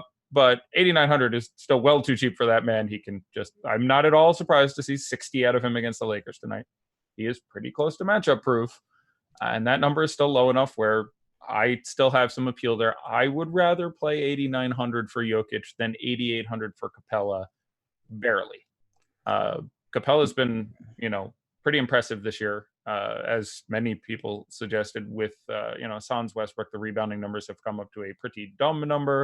And you have Aldridge out of there, and it's just some more room to operate. And Pirtle and Eubanks, should offer less resistance. And this is a San Antonio team that's been playing faster than we're used to and getting boat raced pretty frequently. So I'm fine with Capella. I would prefer Jokic by a hair, assuming the ownership is roughly commensurate between the two. I'm gonna double check that. He's so passive though now. He's not the same player from last year, nor is this offense the same. It's weird. Like I've watched the last few games, and I mean they're talking more about his plus minus when he's on the court rather than the lack of his being aggressive and just really standing there and not doing much on the offensive end. And I mean it's kind of shown in the box score. It's kind of shown in his fantasy stats. So it's hard to pay that price, knowing that we don't really know what's going on. And it's more of like, well, I'll take a chance on it, but I don't know if it's worth taking a chance.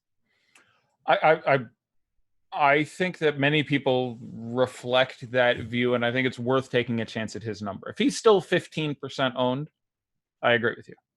Because just like if you go back to the beginning of the year and I show you these prices in these centers and these matchups before everyone knew that the Lakers would be this good and this slow defensively, you'd immediately go, all right, Jokic is the best center. 8,900, he finished the last year. You'd be like, I want to get all over that guy. That number has decreased dramatically, and it's now down to, I think we have him at 8% this evening. I think that is low enough where it is still advantageous to make that play. I would slightly prefer. Now, in fairness, we have Capella even lower. And if these numbers hold, and I thought they would be roughly even based on the amount of Capella buzz I heard during the day, I would have them almost even. You're saving $100 on Capella, and we have them at 5.5% owned as opposed to 8.5%. They're both low owned. I would probably still slightly prefer Jokic if the $100 isn't pertinent. So, but yeah, long story short, I imagine in my first GPP lineup, I would probably play Ivica Zubac. I would cycle through a lot of the cheaper centers. I would pay up for some of them too, but I don't have an overwhelming play here that I find brilliant. I would have non-zero amounts at center of Eubanks, Zubac, McGee, Howard, Plumlee, Okafor, Hayes, Powell at 4,700 in consideration. Jakob Poeltl, I imagine, is the chalkiest center on FanDuel. I will go back and check. I'd be pretty surprised if that wasn't the case. What about my buddy Jacob from from San Antonio? Yeah, Poeltl currently 6th highest owned player, and certainly the highest owned center, pretty significantly at 25%. And then they have Drummond at 20%. Those both feel about fine. I'm a Jakob Poeltl fan, and again, if the game does not blow out hallaciously, which is not impossible here, by the way, he's going to play 34-35 minutes. That was all over him last game when the ownership was lower and the price was $1,000 less, and no one was still playing him. I think people know how that's going to go now, so there's not quite as much an advantage to be had there. But I have no issue with Jakob Poeltl at either of his price tags. It's not the easiest of matchups though against Capella. Yes, and no. For Poeltl, it really isn't. There are plenty of people who deal very well with Clint Capella because he has some real lateral issues defensively. But Poeltl is not the guy to take advantage there. But there are just a ton of hybrid centers I really like if you're on DraftKings. FanDuel is a really pertinent question because it's interesting. But on DraftKings, I really like all the hybrid formats. Like I'm a huge fan of, off the top of my head, Hachimura, Birch, Griffin, Gordon, Porzingis. That's 5 of them who I really like, who cost 4, 5, 6, 7, 8K and just project very well versus their prices. So I'm fine not getting to a true center on DraftKings where we roll back too frequently. And again, Gordon and Hachimura of those are not center eligible, but Birch and Porzingis and Griffin are. Someone asked in the Slack chat, can you just break down McRae a little bit more? They weren't here earlier. They said, in Alex's projections, he's now shot up for really good value. So just someone who might have not been here earlier, they would love to hear that. Yeah, I'm a fan of Jordan McRae at his prices. I do really want to target. You are now dealing with a situation where this Orlando team has exceptional defenders at the forward positions and pretty crap everywhere else. Crap is a bit of a strong term for a couple of these guys, but you really want to, without Vooch and with them running, Fultz, Augustine Fournier, etc., hit them at the 1, the 2, and the 5, getting in there and trying to get past Gordon and trying to get past Isaac is simply not the path of least resistance. So I'm going to be a little more inclined towards the value guys at those positions. And I think this game goes small a pretty good percentage of the time. So I'm, Troy Brown, for example, is playing in one of those non-ideal positions for this matchup. And I'm certainly worried about the minutes where even with, Bryant going out for several weeks and other guys already missing for injury, lost his job in the starting lineup. He'll get time, but that time might be like 20 minutes. I can see ways that happens. So he comes in at the bottom of the barrel there for me. But I like Ish and I like Jordan McRae. Jordan McRae, is a bucket. And he also is absolutely playing and chucking for all of blowout time. So especially if you're not overexposed to this game, like I almost like, I think I could talk myself into Beal and Ish over Beal and McRae. But, if they're trying to save Beal because this game gets out of hand in a hurry, which is not impossible. Again, this is projected as even a Washington favorited game for a while. I'd have put some money on Orlando already. And then I think this news certainly helps. But I like Jordan McRae probably is the highest upside of those guys. I think there's a number of ways he gets like 26, 27 minutes tonight is a real possibility. So, I rank 4 players as A's on this team. Beal and Hachimura, who I'm huge fans of and got double A's. Bertans, who if he's owned like 10%, which seems like it might be the case, I'm a pretty big fan. Like that is still too little ownership for him with the opportunity and everything going on here. But Orlando's very good at limiting 3-pointers, especially coming from the wings and coming from the forwards and that's really Bertans' bread and butter. And he's going to deal with, again, a lot of Gordon and Isaac, so I'm not super thrilled with that. But I thought he was going to be like 25% owned. If he's going to be like 12% owned or something, I would have more than that of Davis Bertans. And and then I have Jordan McRae as the only AGPP out of the value guys between him and Ish Smith and Troy Brown and Isaac Bonga. Even who's fine to play. He's 3K. Like 3K is 3K, man. He's gonna play 25 minutes, maybe more. Costs 3K. He's not good. It's not a good position. It's not a good matchup. But it's 3K. So he got double Bs. Can't give him an A in GPPs but well, let's talk about one game. That's the nightcap. Sure. Seeing a lot of people in chat starting to talk about it. People in Slack as well. But Trailblazers and Clippers 232. Yeah. Some areas that we can go to here, but there are talks of maybe this game being the slate breaker. Do you agree with that? I want to take a look at ownership. I ranked this game very highly. Zubac ended up with just a B in GPPs, but I ranked the 4 guys A's, and this is a Portland team that has been defensively disappointing for large segments of this year already. And then you throw Carmelo Anthony out there and just like, oh, fine. No one's going to. Everyone seems to be like sub 10%. I mean, Paul George, Lou Will. I mean, even Kawhi now with all this updated ownership. Yeah, and they're priced really well. What hurts is like I really like getting to really low on Kawhi. I really like getting to really low on Paul George. I don't have any issue getting to Montrezl Harrell or Zubac. You probably don't want both of them because they really negatively correlate. And I don't have a problem getting to Lou Will. I probably like Lou Will least of those 5 players. And that's being said, I absolutely love him at his ownership. All Zubac, again, just barely got a B, but the other 4 guys all got A's in GPPs. This is a Portland team that is going to have real defensive issues.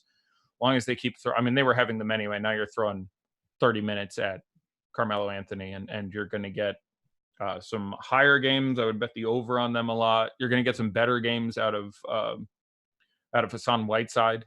Simply because of guys getting around Carmelo Anthony. He gets more rebounds, more blocks, more everything at the rim. And it's not, circumstantial. You've seen spikes in those rates over the last few games. So, I like it. And just it's the existence of guys I really like. One of them's gone now. Thomas Bryant at 58 or 56 or whatever the heck he was priced at the beginning of the game was too stupid too. We're minus one guy who projects brilliantly in that range. But the issue with getting to Paul George, Kawhi Leonard, Damian Lillard, even a couple people mentioned Whiteside.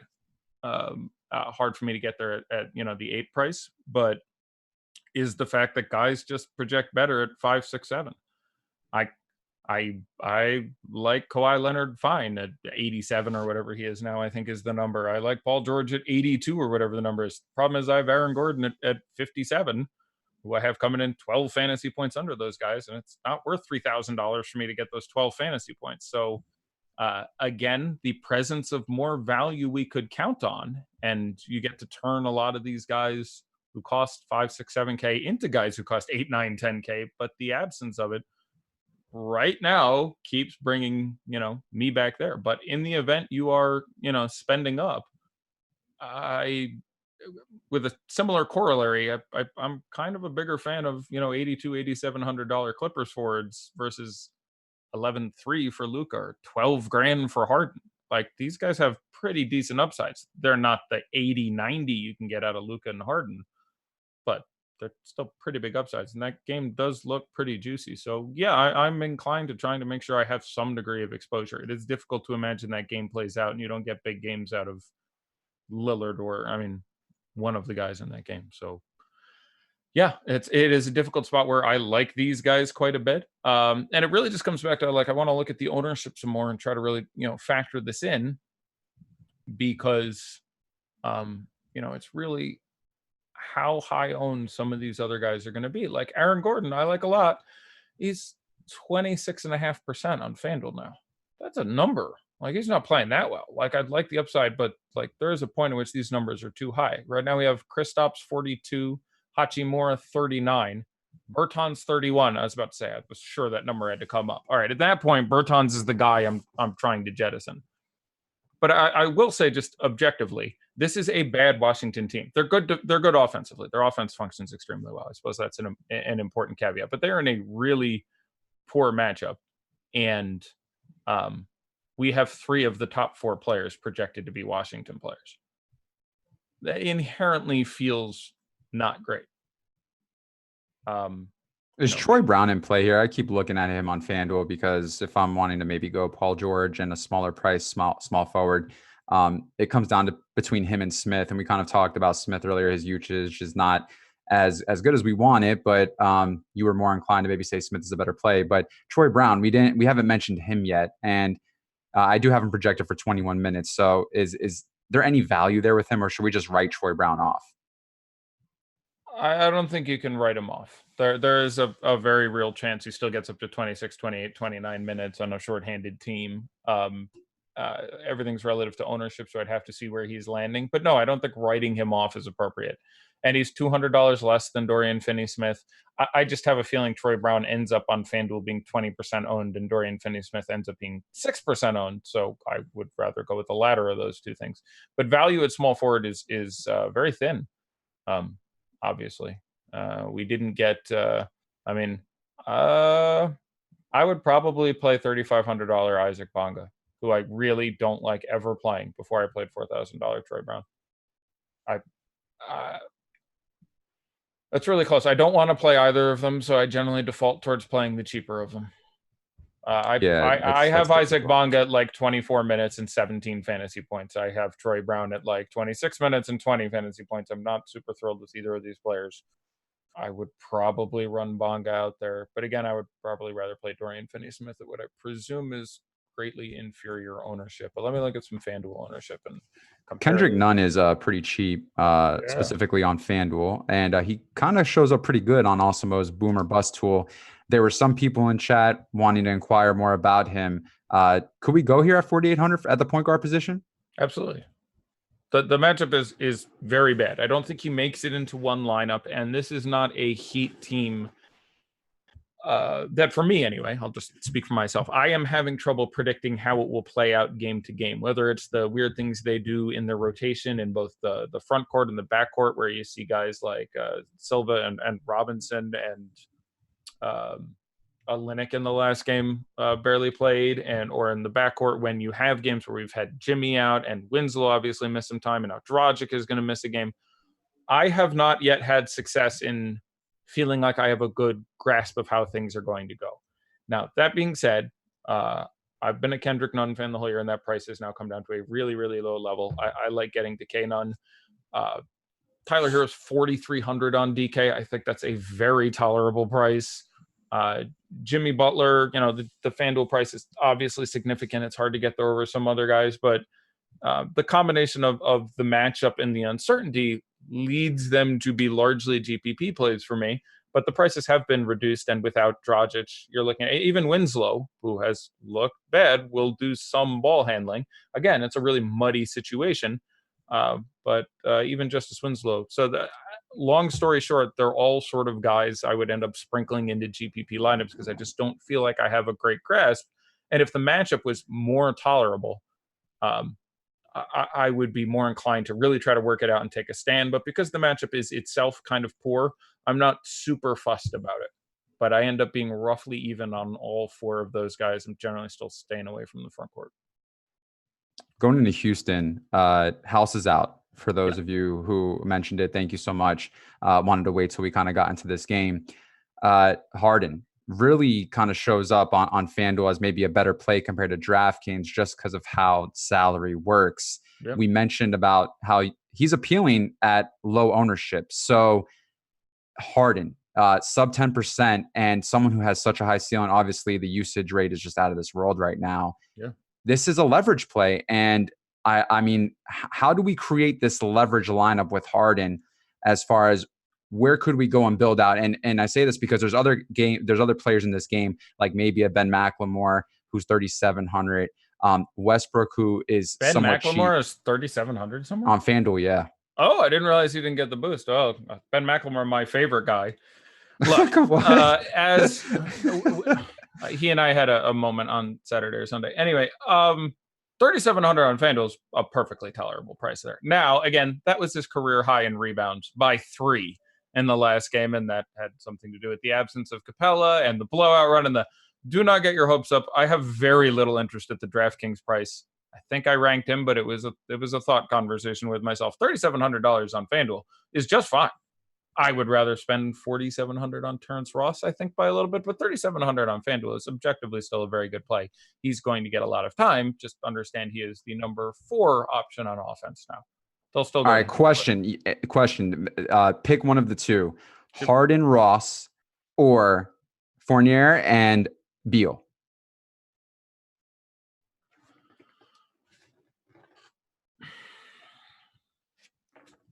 It's a good one, right? I would barely play Harden and Ross, but I don't think there's a wrong answer there. I'm fine with either of those. I imagine I would be a little more inclined. And part of it is because just my process right now is, again, building a lineup and a lineup play. I mean, I'm just, internalizing my own nuances here. It lets me get my mental exposure to Harden and Ross on FanDuel. Mm-hmm. You know what I'm saying? I can't get to them on DraftKings, but on FanDuel, they're both priced pretty nice. So, yeah, I'll make those moves there and play other guys in those other games. And so I have a deference towards that. So I think I would end up playing Harden and Ross more frequently. If I'm just building one lineup and it's just on FanDuel, I think the other way is probably, again, a hair better. But counting the ownership, that is a very close decision for me. I do not have a strong take. There's been talk about Kellen Winslow. Wow. Can't believe I thought of Justice. Dude, that was Justice. I don't know. I'm not a big fan. I'd rather go Kendrick Nunn, but there's people who are wanting to know, can they go there, or is he an optimal play? I say no. What's your take? I agree. No. Look, Nunn is really cheap. But again, if you're talking on FanDuel, it's a different conversation because I believe Winslow is still a small forward. But I have Nunn projected slightly higher. I'm not sure about minutes for Winslow. I just like Nunn generally better as a play. Can you go to Justice Winslow? Sure. But again, it's not a great matchup, and the usage is all the heck over the place. I would want to have some. I suspect I would want mid to high single digits Justice Winslow. I would want to get some exposure. He's not a must for me. I'm not working to get him into one lineup. I would rather have $4,800 Kendrick Nunn than $5,500 Justice Winslow, which is what I think those numbers are on the Duel of the Fans there. All right. I'm looking here at this Boomer Bust tool right now, and it just updated not too long ago. So just rounding out the top guys, it's kind of the ones that we spoke about. But then it goes into Kawhi, goes into Drummond, Ingram. Isaac is someone I just wanted you to point out real quick one more time because someone mentioned him in Slack, but he's $8,000 on FanDuel. It's really hard to pay that, knowing that you could probably go just a little bit more up and get either Paul George or Pascal Siakam if you wanted to. Right. He's still a great play, and it is a tremendous matchup, and he will go under-owned again. Okay? I don't get to him in one lineup because of the price. He's just not as stupid good of a play, really, on either price as other guys. On small forward, I think you end up paying down a lot on FanDuel. Rudy Gay is priced extremely well, what we can expect out of him. Davis Bertans, another guy that you can certainly go to, and then you get into the Dorian Finney-Smith tier. I imagine I end up down there a little bit more, but I think that's not an unreasonable thing to do.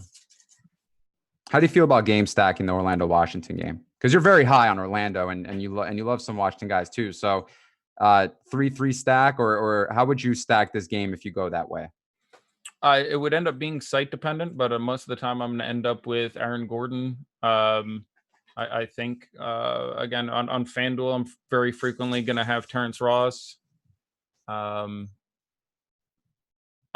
I think, is probably the centerpiece that you'd end up on a lot, and Hachimura. So I imagine those are the guys. But Hachimura, Beal, FanDuel, certainly Ross would find his way into the lineup for me, I think. We're coming down to it. Kevin Love, DeRozan are up there on the boom bust tool. It's 72 for DeRozan with LaMarcus out. Obviously, I think there goes an increase in usage there against Houston, which is a pace up spot for the Spurs team. So I don't mind him at 7,200. What about you? No, I think he is good. I think it has been overstated his tendency to benefit without Aldridge. A couple places that I've seen it has not been a significant production boost for him over several years here, and I worry about defensive centering and other strategies against. But again, he's just still too cheap. He's about appropriately priced on FanDuel. On DraftKings for $7,200. He's too cheap. The matchup's very good. I'm absolutely fine landing on DeMar DeRozan. and it makes sense as any sort of stack for that game. I think he's the most likely to carry a heavy load. Who's your favorite low-owned high-price player and low-owned low-price player as we go into this last minute? Top of my head, I'll say Harden, and I was going to say Zubac, but I guess he doesn't really qualify as low-owned for me. I will say Harden-ish. I'll go Harden and ish. That feels right. All right. I'm just going to ask you questions from chat. Fultz or Gordon? Weird, but Fultz in cash, Gordon in tournaments. Okay. Lillard or Beverly? That's a weird ask. I like Lillard more than I like Beverly is the only way I can answer that question. Okay. Leonard or PG-13?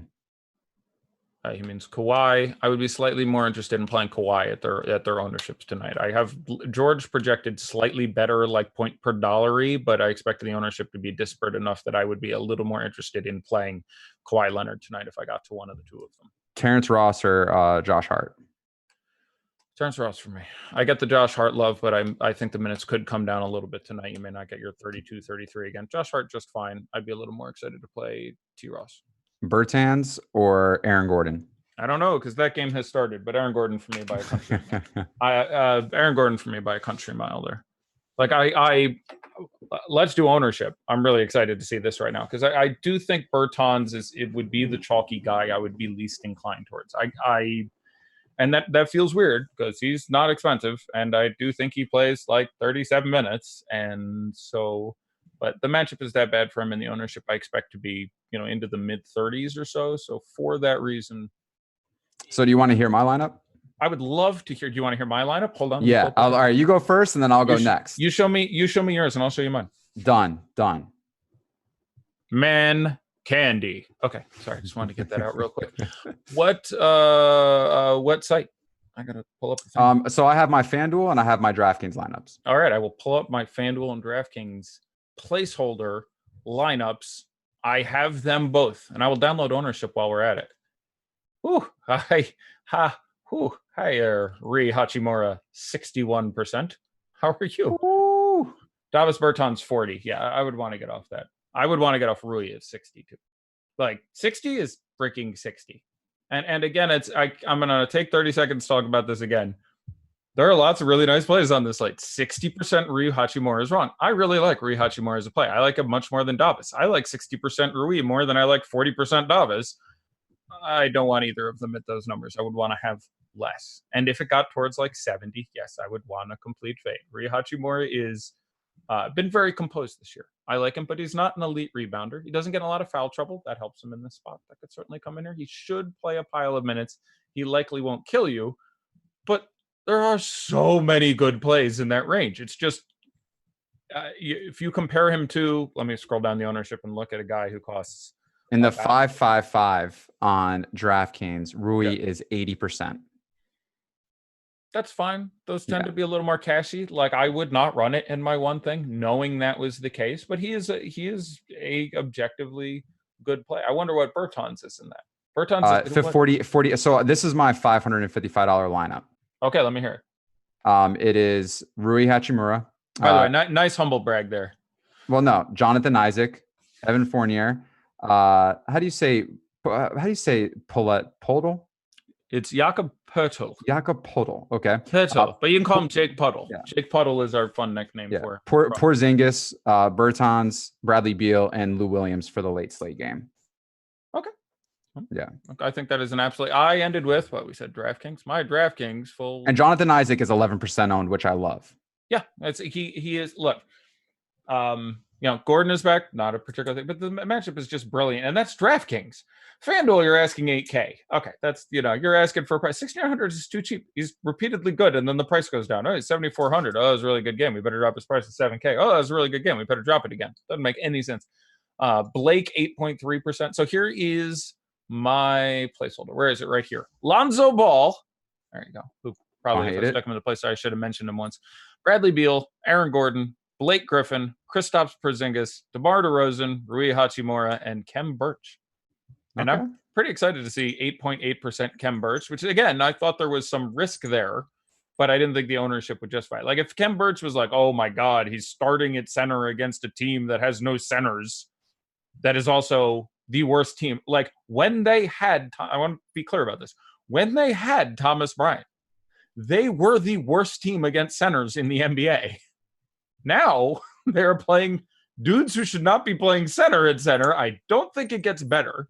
So again, the $4,700 guy starting at center against the team that is worst in the league against centers when they have centers, which now has no centers, feels pretty good to me. So I thought it was worth the risk. But again, that's I try to paint the full picture. So yeah, I'm not shocked if this game goes small and you randomly catch 21 minutes out of Kem Birch. But anyhow, I had Lonzo, Beal, Gordon, Griffin, Porzingis, DeRozan, Hachimura, and Kem Birch. And with perfect knowledge now, I would get Hachimura out for somebody at this point. 61%. That is a bit much for me. If that was what it was, let me go back to the ownership. The way with already who was out last game, really gave me the confidence in Rui to go ahead and roll with him again tonight. Yeah. Just because he's gonna take a lot of shots. He'll probably take the second most outside of Beal, and he's gonna have a ton of time on the floor. So I don't mind it, man. It's too cheap of a price. Yeah, it's still I don't. I try not to let.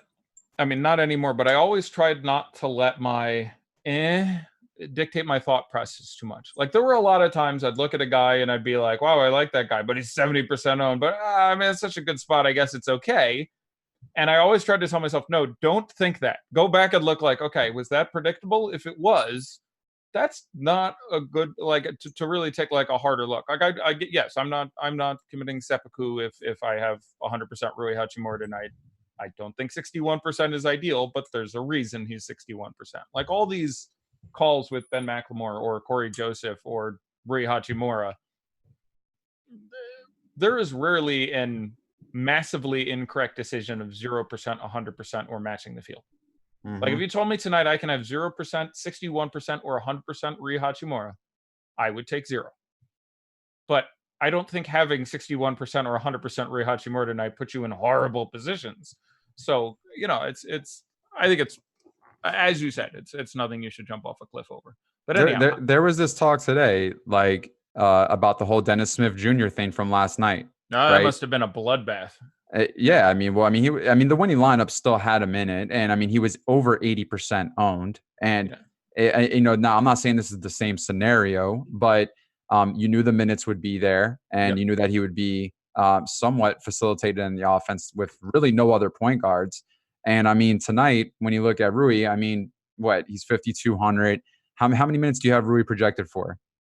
37. So, at that point, someone who does have somewhat of a decent usage, it's hard to kind of just say to go ahead and fade that. And most of the time than none, he will go off. As far as his price point, he'll hit value more times than none. So I don't mind the fade. And if he's 80%, you can definitely gain so much leverage on 4/5 of the field. Yeah. But tonight I kind of just wanted to roll with the field on this one. That was kind of my internal decision. Yeah, and again, I'm fine with it. I would slightly rather have there's an internal calculation that everybody is doing, whether or not they quantify it or just sort of sense it, which is, all right, I'm thinking about Rui in this matchup tonight. What are the odds that I think he screws the pooch? What are the chances of failure? Because if he gets, 32 fantasy points, he doesn't matter. So what are the odds that he completely breaks the format? What are the odds that he completely pukes on himself? At 61% ownership, I think it makes more sense to have none than to have all. And I think the odds of pooping on himself against Orlando are slightly greater, well, probably significantly greater than the odds of him banging out a number that demolishes the slate where he puts out 45 or something, where you start to be like, yeah, for him to McLemore. We'll just call that McLemoring. I'm inventing a verb. Mm-hmm. Where he goes off and has, and is it possible? Absolutely. The defense is going to be, now I again am envisioning a version of this game where Beal completely takes the hell over. Hachimura is fine. Probably gets to his double-digit rebounds. Like I like Hachimura tonight. I think he gets 17 and 10, 3-1-1. That's a perfectly fine game. Protects very nicely for me. But still have an edge on 20% of the field, or whatever percent of the field, depending upon what tournament you're playing. It's just, what are the odds that if you went the other way, you get an edge on 61% of the field? Oh, yeah. So much leverage. Right. So it's I mean, and there is, again, I will say there is a point where he should be owned. For me, Rui, that number is probably 50. So it's a little less than that. It's not crazy less than that. But 61 for me is too high. If you're telling me I can have 0, 61, or 100, I'd take 0. If he was 50% owned, I'd be basically purely ambivalent. And again, we started talking about the show. I like him. We started talking about the show. There are two Wizards I really like, Beal and Rui. Everyone else is a secondary priority for me. Just everything changes relative to ownership. I thought he would be 35, 40% owned when I uttered those words. He's 60% owned. That is a really significant difference. It's interesting how the Magic guys, though, are just very low owned compared to Washington. Yeah, and it's the same game. Several games in a row. Right. Aaron Gordon is $5,700 and is 19% owned. Rui Hachimura. Now, and again, Aaron Gordon is playing against the Wizards, who are anemic defensively. And Rui Hachimura is playing out of position against bigger guys at the position against a very good defensive team. Aaron Gordon is pacing actually way the hell up, appropriately used. Rui Hachimura is pacing way the hell down. And, Gordon is $400 more, and he's less than a third of the ownership. And some of it is shiny new toy. Some of it is Gordon has looked like hot garbage and is coming off of an injury. But that doesn't, like, for these, they're not quite the exact same price, but do you really look at the situation and think Hachimura outscores Gordon? It would need to be about 77% of the time for that math to make sense. I don't think it's that high. I'm not sure it's 50% of the time. I'm sure it's not 77. So I don't know. That's just and that's why I frequently say the ownership tools we have are amazing, because any sort of reasonable grasp of ownership is so incredibly valuable. Did you have a FanDuel lineup? Yeah, I do. And I'm going to go over it right now. Alex's lineup in the 1650, someone just posted in the Slack chat, is Evan Fournier right now starting, Isaac, Bertans, Aaron Gordon, Hachimura, and Drummond. So he's not showing 2 point guards and a shooting guard right now, but that's where he's at. Yeah. And I don't have any issue with that. Again, I have concern for Bertans' game here. And that being said, I have him playing all the backup center minutes. I'm curious if that will hold, but I have him playing. I think he's the first sub out. I think you'll see him sub out after about 5 minutes so that he can come in and relieve Hachimura. And if Hachimura gets in foul trouble, he could have an absolutely nuts game. But I do suspect I would try to come in under on Bertans. But again, it's not like he's any sort of bad play. And those are all guys I like quite a bit. But here's my FanDuel lineup. Okay, go ahead. I'm ready. So we have, man, I don't know why I struggle with my man's name from San Antonio, but Poltl. Well, technically you're right. It's Poltl. Like there's a little LTL in there, but Pirtle is just fine. Like Pirtle. Just Pearl with a T in there. So I went him, Porzingis, Hachimura, Bertans, Rudy Gay, Terrence Ross, James Harden, Kendrick Nunn, and Damian Lillard. I think we have 5 or 6 the same. I have Doncic, Nunn, Ross, Harden. So Doncic and Harden. And again, I like having this lineup where I wanted that, man, and I was thinking of maybe pivoting Kristaps, but I just said, you know what? Because I could have went Porzingis to Birch and went Doncic, and I didn't. So that might have been a mistake on my part. And again, I don't think I updated this in the last half hour or something, so I might have made a change. But Doncic, Nunn, Ross, Harden, Gay, Hardaway, Hachimura, Gordon, and Zubac. Nice. Right. I like that lineup a lot. I'm a big fan of seeing Harden and Doncic. It's like, I see no reason you two guys can't get me 190 tonight. Let's go. That's probably a bit high, but you get the idea. Yeah, I really like Harden. I'm curious to see what his ownership will be. Yeah, I let me see if I can. I don't know if I can look at FanDuel ownership. Let me see if I have access to a thing. Wow, Blake Griffin, 3 points already, man. First minute. There you go, 3-pointer. There you go. Yeah, I mean it's not a brilliant play, but again, he's 8% owned. Mm-hmm. He's $1,400 more than Hachimura. Like at that point, you're into a different pricing category. That's fine. But like, look at Hachimura and Kem Birch. Hachimura is $500 or $600 more. And again, like we compared him to Aaron Gordon, Hachimura is $500 or $600 more and is going into a difficult matchup, playing out of position. Kem Birch is in best possible spot, starting against the worst team against centers when they have a center, which they don't tonight. Rui Hachimura is 61% owned. Kem Birch is 9% owned. I love that. I would rather play Kem Birch, who, by the way, has 3.5 fantasy points in a minute and a half, and Rui Hachimura has none. So like, yeah, I mean, it's early. It's early. It is. Yeah. I don't think Ree's gonna. I find it unlikely Ree is gonna crush anyone's hopes and dreams, but likely enough that 61% is a bit of a nut to spend. But yeah, let me see if I can hold on. I got to see if I can actually log into someone's account. Kevin Love with 8 fantasy points and change already in 2 minutes. Well, don't forget, guys, as we close this out, osmo.com/NBA, promo code live before lock. For those of you who are still contemplating, or if you're doing the Cyber Monday deal right now where you're trying this out for a week, don't forget you get 50% off your first month if you continue and want to do that. So the promo code is live before lock. And once again, we thank all of you for joining us in this show. We thank our sponsor, Fantasy Draft. We thank everyone here at Osmo, the entire team, and every single one of you guys for sticking around, supporting us, and interacting with us every single day. And we'll continue to provide content and just continue to helping you guys get better and dominate in DFS. But other than that, it's pretty much it, man. Another great show with you, like always. Yeah, it was fun. Let me read a couple FanDuel ownerships real quick, just because I went to the trouble of finding it. Terrence Ross, 16%. Daddy likes that a lot. Rui Hachimura on 65%. It's a very large number. No fantasy points yet. Also for value, no fantasy points yet for Aaron Gordon, apparently. Aaron Gordon, 23%. Kevin Love, 3%. Going off. Andre Drummond, 14%. Luke Kennard, 9%. Davis Bertans, 40%. So really similar ownerships, both sites. That's interesting. Hachimura was 61 on DraftKings, 65 on FanDuel. Bertans was, I believe, 39 on both. So it's just a 40% Bertans world. And in fairness, he's got himself 4 fantasy points already. He's got 2 points and 2 rebounds. So he's starting off better than Hachimura so far. But I don't know, other interesting guys. Isaiah Thomas, 4%. That's a low number. Markelle Fultz, 18%.